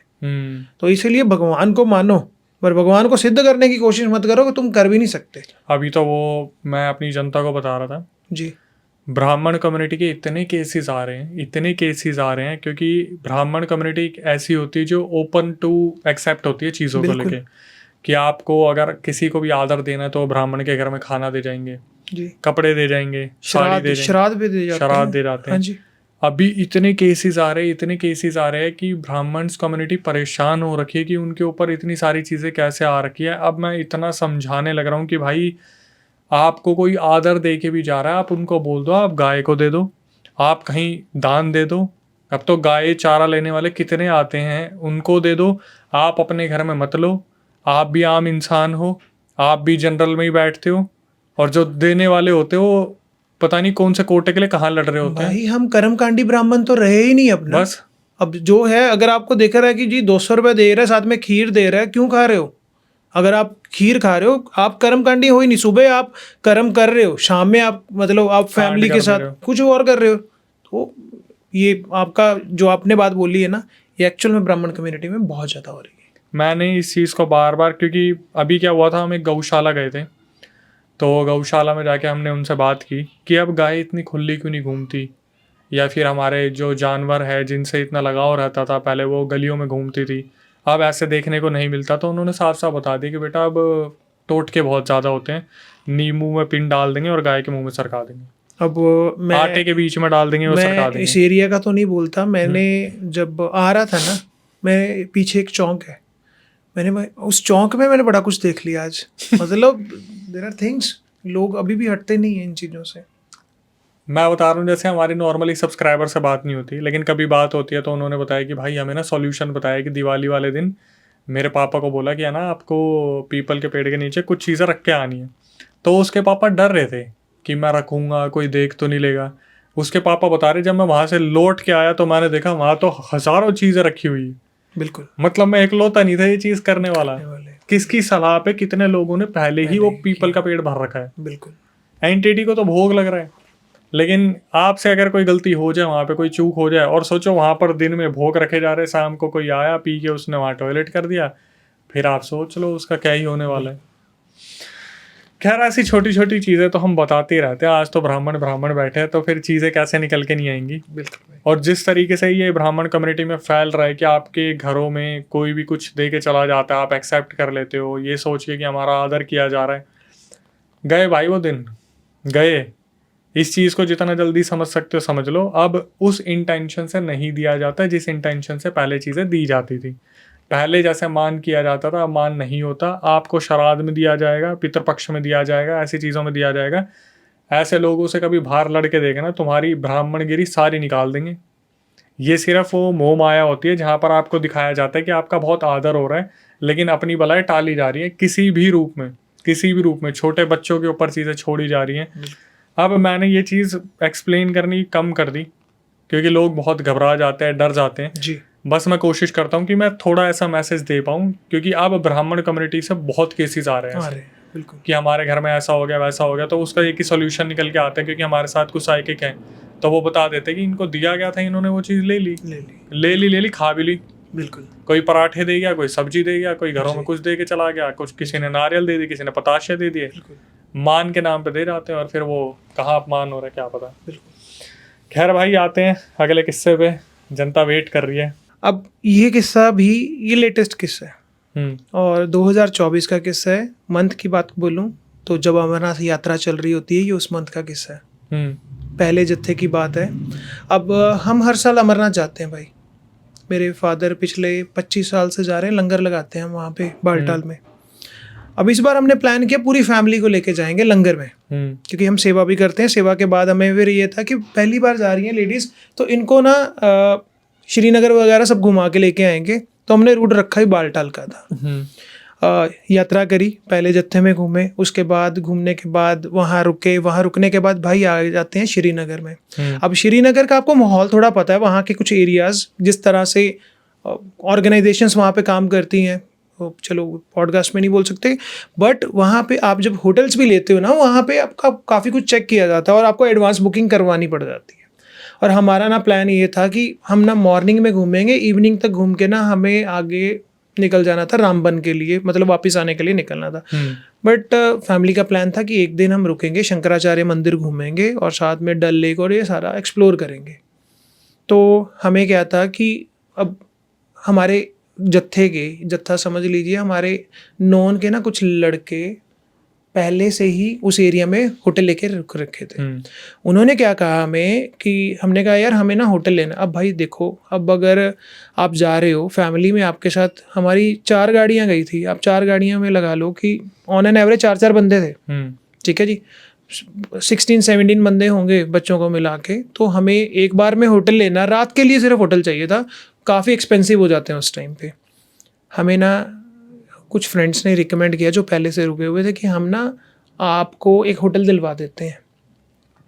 हमने कहा चलो, कहते डल लेक के बिल्कुल सामने होटल है, रोड पे बस आपको वॉक करना है, सामने होटल है, वहाँ जाके आप रह सकते हो। हमें ये था फैमिली के पॉइंट ऑफ व्यू से हमें रुकना है। और वहाँ पे जो होटल्स होते हैं ना, वुडन वगैरह के ज़्यादा बनाए होते हैं इन्होंने, थोड़ा ट्रेडिशनल कल्चर देने के लिए। अब भाई वैसे अगर देखा जाए, जो माउंटेन कम्युनिटी होती है ना भाई, ये कभी भी कब्रों को नहीं पूछते, ये अल्लाह को मानते हैं। बट उस टाइम पे क्या था, हम जिस होटल में गए, उस होटल में पहली बात तो उन्होंने कहा कि ये कि आपके साथ बंदे कितने हैं। हमने कहा जी हम तो 16-17 बंदे हैं, हमें आप हो सकता है ना, या तो आपके पास इतने रूम नहीं होंगे तो हमें ना हॉलवे दे दो और साथ में बच्चों वालों के लिए 2 रूम दे दो। वो ना ये कह रहे थे कि हम ना आपको हॉलवे नहीं दे सकते, रूम आप हमसे ले लो, 2 रूम दे लो, उसमें एडजस्ट हो जाओ। तो कैसे एडजस्ट होते हैं 2 रूम में कहाँ एडजस्ट? अब बात क्या हुई भाई कि उन्होंने ना 3rd फ्लोर किसी को नहीं दिया हुआ। तो अब 3rd फ्लोर का वो आपस में कश्मीरी में बातें करने लग गए वहाँ पे कि रूम दे देते हैं 2nd फ्लोर पे, 3rd फ्लोर पे हॉल दे देते हैं। तो अब कश्मीरी में इतना तो समझ लग रहा था, दूसरा बंदा मना कर रहा था ना दे इनको, कमरा ना दे, हॉल मत दे इनको। अब हुआ क्या भाई, अब उनको पैसे का लालच था कि इन्होंने तो यार आज रात को एक्सप्लोर करेंगे, घूमेंगे फिरेंगे और सुबह इन्होंने चले जाना है। हमने अगले दिन शंकराचार्य घूमना था और वापस निकलना था। तो वो मान गए। और श्रीनगर में पीक सीजन में इतने अफोर्डेबल होटल कौन देता है भाई? आप बंदे कितने हो, आपके साथ 16-17 बंदे हैं, ऑन एन एवरेज एक कमरा होटल में लेने जाओगे वो आपको 5,000 का कमरा देते हैं। भाई 8,000 रुपये में हॉल दे दिया उन्होंने, साथ में 2 कमरों के साथ। अच्छा जी। और आप देखोगे, आप कहोगे इतना लग्जरी, वुडन की फ्लोरिंग, वुडन का हट स्टाइल वो रूम था, हॉल था, बेड वगैरह लगे हुए, सामने 2 रूम थे। अब हुआ क्या जी, वैसे आपको शक नहीं हुआ था ये सुन के? अब आता है शक का। जो फ्रेंड गए हुए थे ना मेरे भाई के, जिन्होंने हमें वो होटल दिलवाया था, मैंने कहा तुम लोग यहाँ क्यों नहीं रुक रहे? तुम भी तो टेम्पो ट्रेवलर लेके आए हो, इनोवा लेके आए, तुम यहाँ क्यों नहीं आए? बोलते जी हमने ना खप करनी थी, हम दूसरी जगह चले गए, खाना पीना था। उसमें से मेरा एक दोस्त था, वो बोलता है यार तुम ना फैमिली वाले हो, नहीं तो हम ना तुम्हें अपने होटल में रुकवा देते, इस होटल में तुम्हें रुकना नहीं चाहिए था। कहता यार हम पिछली बार ही रुके थे, हमें ना किसी ने ना चपेड़े मार दी। अच्छा। पंजाबी में बोलते थप्पड़ मार दिए। कहता जी हमें, कहता एक लड़के को थप्पड़ मारे, वो उसको लगा कि हम वैसे ही कंबल कुटाई कर रहे हैं, उसको ऊपर कंबल डाल के मार रहे हैं। कहता बट वो उसको था कि किसी ने मारा और बहुत ज़बरदस्त मारा था, रात को सोए को। अब भाई मेरे को ये हो गया कि कैसे क्या किया जाए। अब पैसे दे दिए, वो एडवांस लेते हैं, वो बोलते जी एडवांस हमें 8,000 रुपये दे दो, हमने दे दिया। अब हम लगेज लेके कमरे में 3rd फ्लोर पे जा रहे हैं भाई, तो लिफ्ट उनकी थी नहीं, सीढ़ियों से लेके जा रहे हैं ऊपर। जब हमने लगेज रखा ना, लगेज रखने के बाद जब सोने लगे, सामने भी होटल था, वो होटल के 3rd फ्लोर पे जो कमरे थे ना, उन्होंने भाई सभी ने कर्टेन आगे कर दिए। अब आप सोचोगे कोई लड़कियां रह रही, भाई लड़के रह रहे थे वहाँ पे, लड़कों ने कर्टेन आगे कर दिए। नहीं तो लड़के पता क्या करते हैं, थोड़ी टशनबाजी करते हैं कि आप फैमिली आई है, कुछ लड़कियां आई होंगी, हम ऐसे। भाई किसी ने टशनबाजी नहीं करी, उन्होंने ना अपने पर्दे आगे कर दिए, लाइटें बंद थी, उन्होंने लाइटें जला ली अपनी, पता नहीं क्यों। अब हुआ क्या, वहाँ मौसम बदलते पता नहीं चलता, थके हुए थे सारे, यात्रा करके वापस आए। उसके बाद चलो एक दिन रेस्ट कर लिया था हमने बालटाल पे। और उस रात को मेरा भाई वो कहता, उसको आदत है फ्लोर पे ही सोना है, गाड़ी चला के आएगा कि पीठ सीधी रहती है। भाई इधर वो मेरा भाई सो रहा है, मम्मा कहते मैं ना साथ में सोऊंगी, मेरे को भी, क्योंकि मैं आपको बताया हमें बैकबोन में कहीं ना कहीं दर्द रहता है। इधर भाई सो रहा है, इधर मम्मा सो रही हैं, इधर थोड़ा दूर मैं सो रहा हूँ, बाकी गर्ल्स बेड्स पे सो रही हैं ना। भाई रात को भाई उठा मेरा 1:45 मेरी मम्मा को उसने 3 थप्पड़ जड़ दिए। मम्मा उठ के बैठ गई। मम्मी कहती तू ये क्या किया, ये क्या करा तुमने? और भाई वो ऐसे उठा, क्योंकि पता तो चल ही गया, मम्मी ने चीख मार दी। भाई मैं भी उठ के बैठ गया, बाकी उठ। भाई वो फिर ऐसे करके पीछे गिर गया। मैंने कहा शायद नींद में मार दिया होगा। मम्मी कहती नींद में नहीं, 1 थप्पड़ मार देगा, 3 कहते। भाई मम्मी कहती मैं भी यहाँ नहीं सोऊंगी। मैंने कहा मम्मी हुआ क्या है? कहती इस कॉरिडोर में ना मेरे को एक लेडी मोटी सी लेडी है, बार बार उसकी शेडो दिखाई दे रही है, ऐसा लग रहा है वो बार बार आती है। और ना वहाँ पे क्या होता है, हम खिड़कियाँ ऐसे रखते हैं, वो ऊपर खिड़कियाँ रखते हैं। मम्मी बोलती मेरे को ऐसे लगा वो 2 बार खिड़की से ऐसे खड़ी होकर ऐसे देख के फिर नीचे हो गई है ऊपर। हाँ मतलब कमरे के ऊपर ऐसे खिड़की होती है उनके। मम्मी कहती अब वो खिड़की से ऐसे देख के फिर ऐसे हुई है। भाई बाहर बिजली कड़क रही है, बारिश पड़ रही है, लाइट वहाँ होती नहीं है, लाइट बंद है, और तुम्हें कोई ऐसा देख रहा हो अंधेरे में, ऐसा लग रहा हो। मैं कहा तुसी कितना कैसे कह सकते हो? कहते बिल्ली उसकी ना आँखें चमक रही थी। मैं कहा बिल्ली होनी है? कहते बिल्ली? कहते मैं तो बस तेरे को ये बता रही हूँ, अब सो जा। मैं तो नहीं सो रही। भाई थोड़ी देर फिर क्या हुआ, रात को 3:30 बजे भाई ने फिर, अब देखो इधर मम्मा ही सो रहे हैं, इधर वो सो रहे हैं, इधर उसकी वाइफ इधर सो रही थी, बाकी जैसे भाई उसने अपनी वाइफ के बाल खींच के ना उसकी जैसे जान निकाल देता वैसे उसने बाल खींच दिए। उसके बाद कोई नहीं सोया। वो उठ के बैठ गया। भाई वो कहता मेरा सिर भारी हो रहा है, मेरे को कुछ नहीं। पहली बार वो, हम बोलते हैं वो भगवान को भी कम मानता है, शैतान को तो क्या ही मानेगा। भाई उसने पता है मेरे को क्या बोला? कहता मैं कहता तूने मम्मी को थप्पड़ मारा, तूने अपनी वाइफ के। कहता भाई मेरा बेटा है, मैं उसकी कसम खा के बोल देता हूँ मेरे को कुछ याद नहीं है मैंने मम्मी को कब थप्पड़ मारा। कहता मेरे को ऐसा लग रहा था कि मेरे अंदर कोई चीज़ आके मुझे मार रही है, मेरे थप्पड़ मार रही है। कहता मैं तो उससे लड़ रहा था, मैं उसको थप्पड़ मार रहा था, मैं तो उसके बाल खींच रहा था, मेरे को क्या पता कि मेरे साथ ये इंसिडेंट हो रहे हैं। सुबह वहाँ ठंड थी, नहाना भी क्या भाई, हमने वहाँ से गाड़ी स्टार्ट करी, शंकराचार्य मंदिर के लिए निकले। वहाँ पे आगे जा के हमने ना मतलब होटल छोड़ने की करी है। और ना हमने होटल वाले को पता क्या बोला सुबह निकलते हुए, कि भाई तुमने ना धक्का किया हमारे साथ, तुमने हमें झूठ बोला, यहाँ कुछ था, तुमने वो कश्मीरी में तुम बात भी कर रहे थे, दूसरे लड़के ने मना भी किया था। कहता नहीं ऐसा कुछ नहीं है। दूसरे वाले जिसने होटल दिया था ना, मैंने कहा तू तो रिफ़ंड कर हमें। अब सोचो क्या हुआ होगा। भाई उसने रिफ़ंड कर दिया। हाँ जी, पूरा अमाउंट रिफ़ंड कर दिया। मैंने कहा मैं तो तेरा जुलूस निकालूंगा, मैं लोगों को बोलूँगा तुम्हारे होटल में ऐसा होता है। कहता भाई वो आप छोड़ दीजिए, आप अपने पैसे लीजिए, आप जाइए। इमेजिन। और भाई ये तो हम इतने सारे बंदे थे, अगर होते ही 2-3 बंदे या कोई और ज़्यादा ऑरा वीक वाले होते फिर तो हो गया था काम। भाई इतने सारे किस्सों के बाद मैं चाहूँगा कि कोई एक ऐसा हम फाइनल किस्सा रखते हैं जिससे शायद जनता थोड़ा और समझ पाए इन चीज़ों के बारे में, क्योंकि आपके बताने का तरीका बहुत अच्छा है। आपने ऑफ स्क्रीन बताया था एक किस्सा था नाना जी के साथ हुआ था, उसे स्टार्ट करते हैं। भाई मैं नाना जी के बारे में थोड़ा सा बता देता हूँ। अभी तो इस दुनिया में नहीं है जी, पर वो ना ब्राह्मण जगत में, पंजाब में और पाकिस्तान के टाइम के, क्योंकि हम माइग्रेट हुए हैं वहाँ से, वो बहुत माने हुए थे। क्योंकि उन्होंने जो ग्रंथ होते हैं वो पढ़े तो थे, साथ में जो उनके क्रक्स होते हैं ना वो उन्होंने अपने हाथों से लिखे हुए थे। अच्छा जी, शिव पुराण हो गया, विष्णु पुराण हो गया, ठीक है, स्कंद पुराण हो गया, ऐसे काफ़ी सारे पुराण जो थे उन्होंने अपने हाथों से लिखे हुए थे। और मरने से पहले उन्होंने वो पुराण सभी अपनी बेटियों को बांट दिए थे। और कुछ ऐसी विद्या भी थी जो विद्या सिर्फ उनके पास थी। अब उसी विद्या के बीच में एक ऐसी विद्या का बताने लगा हूँ जिसमें वो जाके भूतों की शादी किया करते थे। आपने बहुत सुना होगा कि भूतों की बारात में चले गए जी, भूतों की शादियां देखी हैं हमने जी, भूत हमारी शादी में आ गए। और कभी किसी का ये नहीं सुना होगा कि किसी ने भूतों की शादियां पढ़ी हैं। पढ़ी है मतलब भाई जब विवाह पंडित पढ़ने जाते हैं ना, करवाई है मतलब एक तरीके शादियां से। करवाई हैं। Very good. अब आप सोचोगे कि शायद इनमें भी कोई लव अफेयर चलता होगा, ऐसा नहीं होता। अब इनका कॉन्सेप्ट अलग होता है भाई, ये तृप्त होना चाहते हैं।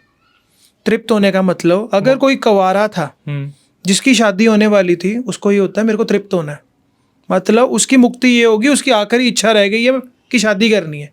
सेम अगर किसी लड़की की आखिरी इच्छा है तो वो उसकी इच्छा पूरी शादी करवा के, कि वो चाहे पुतले से करवाएं चाहे किसी से करवाएं, वो पूरी करते थे।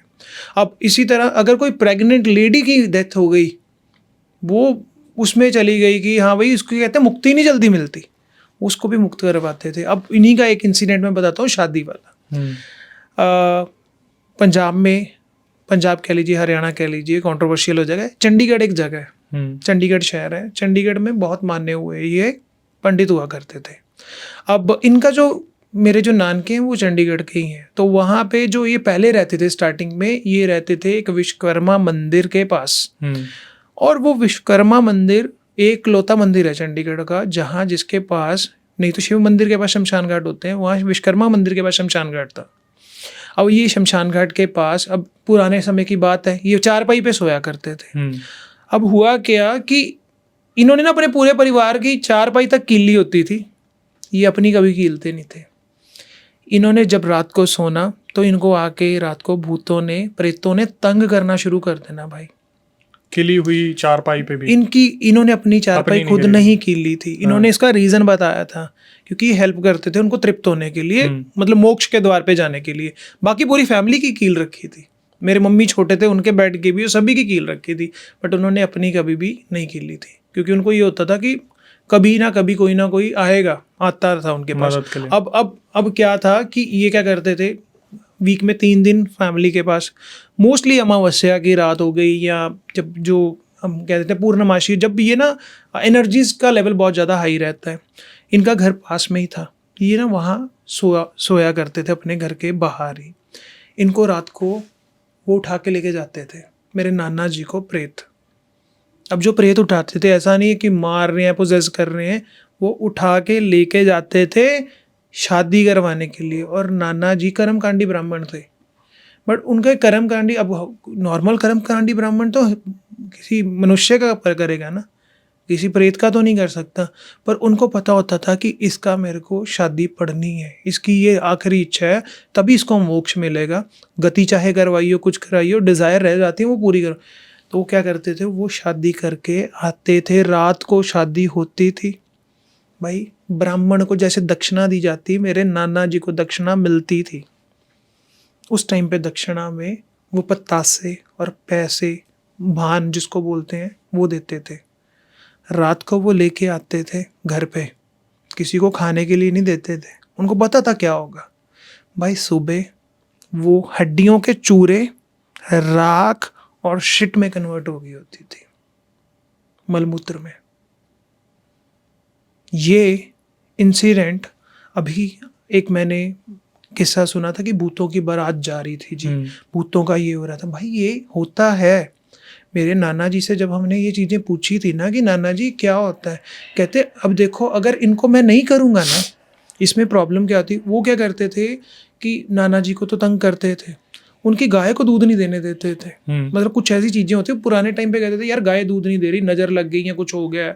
वो फिर बताते थे, नाना जी कहते मैं अपना बिस्तरा भी, अपना बेड भी इसलिए नहीं कीलता था क्योंकि मेरे को, अगर हम ब्राह्मण हैं तो मेरे को ये कर्म करना पड़ेगा। तो मैंने कहा आपने सिर्फ यही शादियाँ ही करी हैं? कहते मैंने प्रेतों की, लड़कों की, लड़कियों की शादियाँ करी हैं, मैंने गर्भवती औरतें जिनकी डिज़ायर्स रह गई, मतलब कि वो उनको मोक्ष के द्वार तक। कहते इनमें दक्षिणा चलती है, ये दक्षिणा देते हैं, पर वो दक्षिणा ना तो कोई खा सकता है क्योंकि ये राख या हड्डियाँ या मलमूत्र में कन्वर्ट हो जाती हैं। ये विद्या उन्होंने किसी को नहीं दी। ये विद्या में हमारे कुनबे में सिर्फ 2 ही लोग माहिर थे, एक मेरे नाना जी, एक मेरे परदादा जी। भाई आज भी इनकी पोथियाँ हमारे पास पड़ी हैं, हम उन पोथियों को खोल नहीं सकते, इजाज़त नहीं है। हम कर्मकांडी नहीं है, हमें प्रोसेस नहीं पता। हमारे पास शिव पुराण है हाथ से लिखी हुई, हमारे पास परदादा जी की बुक्स है, नाना जी की नहीं है, नाना जी ने अपने उधर वाली फैमिली को दी, पर हमें अलाउड नहीं है क्योंकि हम उस रास्ते पे नहीं चले। पर ये होता है हमारे, और यही किस्सों की वजह से लोग आज की डेट तक मेरे नाना जी को मानते हैं, क्योंकि उनके दिए हुए वचन, उनकी की हुई क्रिया कभी किसी का बुरा नहीं करती थी, उल्टा हर एक बंदे को सही रास्ते पे लेके जाती थी। बाकी किस्से किसी और दिन कवर करेंगे भाई हम। पर भाई किस्से कवर होने के वो तो ठीक है, लेकिन मेरे कुछ सवाल हैं। हाँ पूछो। ठीक है, पहले तो ये बताओ कि इस प्रथा को कंटिन्यू क्यों नहीं किया? भाई देखिए, इसके ना, इस प्रथा को कंटिन्यू ना करने का एक रीज़न बता देता हूँ। एक तो जैसे मैंने बताया, हर बंदे को अपनी फैमिली का बहुत डर रहता है। मेरे जो बीच वाले, मेरे 3 मामा जी, मेरे बीच वाले मामा जी नहीं है इस दुनिया में। कहते हैं कि नाना जी की जब वो, एक तो वो कहते हैं ट्रांसफ़र करके जानी होती है अपनी, उन्होंने विद्या किसी को ट्रांसफ़र नहीं की, वो विद्या वैसे ही रख ली। उन्होंने कहा था कि मेरे को मोक्ष मिलेगा क्योंकि मैं मोक्ष का अपना प्रोसेस कर चुका हूँ। पर उनसे एक गलती ये हो गई थी, वो उस प्रोसेस को, कहते हैं ना कि ट्रांसफ़र करने वाला प्रोसेस, वो कंप्लीट नहीं किया। मेरे नाना जी तो गए, मेरे जो बीच वाले मामा जी थे ना, उनकी हालत इतनी बुरी हुई थी ना भाई, मेंटली, फिज़िकली, और वो काफ़ी जल्दी शादी हो गई थी और काफ़ी जल्दी वो इस दुनिया से चले गए थे। तो वो नहीं चाहते थे कि ये विद्या किसी को आगे पास ऑन करी जाए, क्योंकि इसका एक ट्रांसफ़र का प्रोसेस है। अगर आप ट्रांसफ़र नहीं करोगे तो आप कहीं ना कहीं भटकोगे, क्योंकि ये ज़रूरी नहीं कि आप किसी ह्यूमन को ट्रांसफ़र कर रहे हो। आप कहते तुलसी को भी सुना दोगे ना, आप किसी में प्रतिष्ठा करके भी सुना दोगे ना, उसमें भी वो चीज़ रह जाती है। जैसे हम मंत्रों से मूर्ति में प्राण प्रतिष्ठा करते हैं, इसी तरह जो मंत्र इन्होंने सीखे हुए थे वो आप किसी में प्रतिष्ठा कर सकते हो। नाना जी कहते थे मैं ये विद्या किसी को नहीं दे सकता, आज तो मैं अच्छे के लिए कर रहा हूँ, कल को किसी ने बुरे के लिए किया ना तो वो पीढ़ी दर पीढ़ी खराब होगी। इसमें से एक, मैं चलो इसमें क्या करूँ, एक विद्या हमारे किसी मामा जी ने यूज़ करी, उसमें से विद्या में कहते हैं वो कहते हैं ना औलाद होने के लिए विद्या, भाई उन्होंने ना वो नाना जी की विद्या में से ये सीख लिया कि ये औलाद होने वाली विद्या दे दी, मतलब सीख लिया मंत्र उसको कैसे यूज़ करना है वो भी सीख लिया। उस विद्या में चलो जेंडर बायसनेस पे नहीं जाता, बट वहाँ लेवल तक का भी था भाई, उन्होंने वो यूज़ करी, लोगों का भला करना शुरू कर दिया। जबकि इसका एक बैलेंस्ड वे होता है भाई। उनके परिवार में उन्होंने कहा था जब इसका भी लड़का होगा जी, इसका भी लड़का, ऐसे जैसे लोग मांगते हैं कि लड़का होगा सभी, भाई उनके पूरे कुनबे में एक भी लड़का नहीं हुआ, बाकी सभी मामों के हुए। और बाद में जब किसी सियाने से पूछा गया ना, रिलेटिव, वो बोलते इसने इस क्रिया का गलत प्रयोग किया है, इसलिए लड़का नहीं हो रहा। फिर भेंट ली थी? हाँ जी, भेंट ली थी क्या लोगों से? हाँ, इसमें भेंट नहीं होता, आप कुछ समझ लीजिए कि एक प्रोसेस होता है, उसमें आपसे कुछ मंगवाया जाता है, आप नारियल मंगवाया जाता है, आपसे एक सुच्चा मोती मंगवाया जाता है, 1-2 चीज़ें होती हैं, वो मंगवा के फिर आपको मॉर्निंग में आपको अपने हस्बैंड के साथ आना होता है। सिर्फ उस दिन आप अपने हस्बैंड को ही देखोगे, वो आपको अपने हाथ से जो भी खिलाएगा, और वो मंत्र उच्चारण होता है, वो एक प्रोसेस है। उन्होंने इस प्रोसेस का गलत यूज़ किया था और एक्सटेंसिव यूज़ किया था भाई, बहुत ज़्यादा यूज़ किया था। उनके खुद की बेटियों के, उनके इवन वहाँ तक नहीं रुका, जो मेरे दूसरे मामा जी थे उनके घर में भी बेटियां होनी शुरू हो गई, पूरी आगे तक। मेरी खुद की बेटी है, मैं ऐसा नहीं कह रहा, पर ये क्रिया को यूज़ करने का एक तरीका था। यहाँ तो उनके घर में औलाद नहीं हुई आगे कईयों के, तो यहाँ हुई तो वो इस वे में हुई। अभी देखो वो एक मंत्र था, ऐसे पता नहीं पूरी पोथी पड़ी है भाई, जिसको हमने क्लियरली वो बंद ही रखी है, वो किसी को हम यूज़ करने भी नहीं देंगे। ये था भाई। कितने राज दफन है भाई पंजाब में। ये तो आप एक परिवार की बता रहे हो, ऐसे पता नहीं कितने होंगे और जिनके पीढ़ी दर पीढ़ी पता नहीं क्या क्या चलती आ रही होगी। बिल्कुल भाई। लेकिन इन सब चीज़ों के बाद मैं यही बोलना चाहूँगा कि मुझे बहुत अच्छा लगा भरत भाई आए हमारे साथ, पंजाब से कनेक्टेड हुए। अगर आप लोगों को लगता है कि ये पॉडकास्ट अच्छा था, धमाकेदार था, तो सबसे पहले मेरी जो रिक्वेस्ट होगी वो यही होगी, कमेंट सेक्शन में मेंशन करें कि हम दोबारा इन्हें बुलाएं। तकलीफ़ देना हमें बहुत अच्छा लगता है, ख़ास करके पंजाब वाले लोगों को हमारा अलग ही प्यार है उनसे। सो इस चीज़ के लिए मेंशन कीजिएगा। और जो लोग कनेक्ट होना चाहते हैं तो हो सकता है कि भरत भाई का हम इंस्टाग्राम ना डालें, लिंक्डइन डाल दे, तो आप लिंक्डइन पर कनेक्ट हो सकते हैं। कुछ एजुकेशन से, कंसल्टेंसी से रिलेटेड अगर आप क्वेश्चन पूछना चाहें तो पूछ सकते हैं। लेकिन भाई एक चीज़ जो मैं देख रहा हूँ, आप लोग आते हो, पूरी वीडियो देखते हो, नए व्यूअर्स भी आते हैं, लेकिन चैनल को सब्सक्राइब नहीं कर रहे, जो कि हमारा मोटिवेशन थोड़ा सा डगमगाने वाली चीज़ होती है। तो आपसे सबसे पहले यही रिक्वेस्ट है कि जो लोग आते हैं चैनल पे, भाई चैनल को सब्सक्राइब कर लो, आपका ही है अक्षय वशिष्ठ शौर्य शो। और कभी आप चाहें कि आप भी आना चाहते हैं तो हम सब्सक्राइबर्स को भी बुलाते हैं पॉडकास्ट पे। दिल्ली में हमारा सेंटर है, प्रक्रिया मैं आपको बता देता हूँ। स्क्रीन डिस्क्रिप्शन पे जो आपका नंबर दिख रहा है उस पर पूरा रियल इंसिडेंट रिकॉर्ड करके भेज दीजिए। एक बार टीम रिव्यू करेगी, उसके बाद आपको बुलाया जाएगा। दिल्ली में सेंटर है, यहाँ पर आप पूरा कैमरे के सामने जैसे बताया भाई ने वैसे आप बता सकते हैं। आपके साथ कभी कोई पैरानॉर्मल इंसिडेंट हुआ और आप चाहते हैं कि मैं अपनी ज़ुबानी उसे नरेट करूं, तो वही प्रक्रिया है। स्क्रीन डिस्क्रिप्शन पर नंबर है, पूरा रियल इंसिडेंट रिकॉर्ड करके भेज दीजिए। जितना ज़्यादा हो सके माँ बाप से प्यार बनाए रखिए। और भारत भाई से जाने से पहले मैं कुछ इजाज़त चाहूँगा कि अगर वो कुछ बोलना चाहे तो भाई। मैं भी इनका एक सब्सक्राइबर हूँ और मुझे बहुत अच्छा लगता है इनके पॉडकास्ट देखना। मैंने ना इनका कमेंट सेक्शन देखा था, आज मैं बड़ा क्लियरली पंजाब वालों को स्पेशली बोलना चाहता हूँ। भाई मैं यहाँ पे आया हूँ, मेरे को 1% भी जो आप कमेंट में कई बार कहते हो कि पता नहीं किसी को रोस्ट कर दिया या ऐसा he is not that guy. दिल के काफ़ी अच्छे हैं, बात को सुनते हैं। सच बोलोगे तो भाई सुनेंगे, कुछ और बोलोगे फिर आप कुछ भी परसेप्शन बना लो, वो मैं भी नहीं चेंज कर सकता, ये भी चेंज नहीं कर सकते, कोई भी चेंज नहीं कर सकता। बाकी भाई के चैनल को तो प्यार दो भाई, पंजाब वालों ठोक दो फिर। बस यही कहूँगा आखिरी में आके कि कुछ एपिसोड्स हमारे निकले थे जहाँ पर कुछ लोगों ने क्लेम किया था कि उनके साथ फिज़िकल बहुत सारी अब नॉर्मेलिटी हुई थी, मुझे भी समझ नहीं आया था। उनको क्लियर करते करते शायद वो उस तरीके से चला गया था, बट जो आए थे वो बहुत खुश हैं। और हम भी यही कोशिश करते हैं कि हम खुश रखें आप लोगों को, ऐसे नए नए गेस्ट और पॉडकास्ट लेके आते रहें। यही आपसे गुजारिश होगी कि भाई कमेंट सेक्शन में ज़रूर मेंशन करना है, क्योंकि भारत भाई ने बताया कि उनके पास किस्से बहुत है, वक्त की थोड़ी सी कमी है। तो जितना ज़्यादा आप मेंशन करेंगे उतना ज़्यादा हम उनको बुलाएंगे, क्योंकि मैं इतने कमेंट सेक्शन नहीं देखता जितना भारत भाई हमारे कमेंट सेक्शन देखते हैं। तो उनको इनवाइट कीजिएगा, ये आपके ऊपर पूरा डिपेंड करता है। हालांकि आखिरी में आके यही बोलूँगा, नई वीडियो नए पॉडकास्ट आने तक stay tuned with the channel.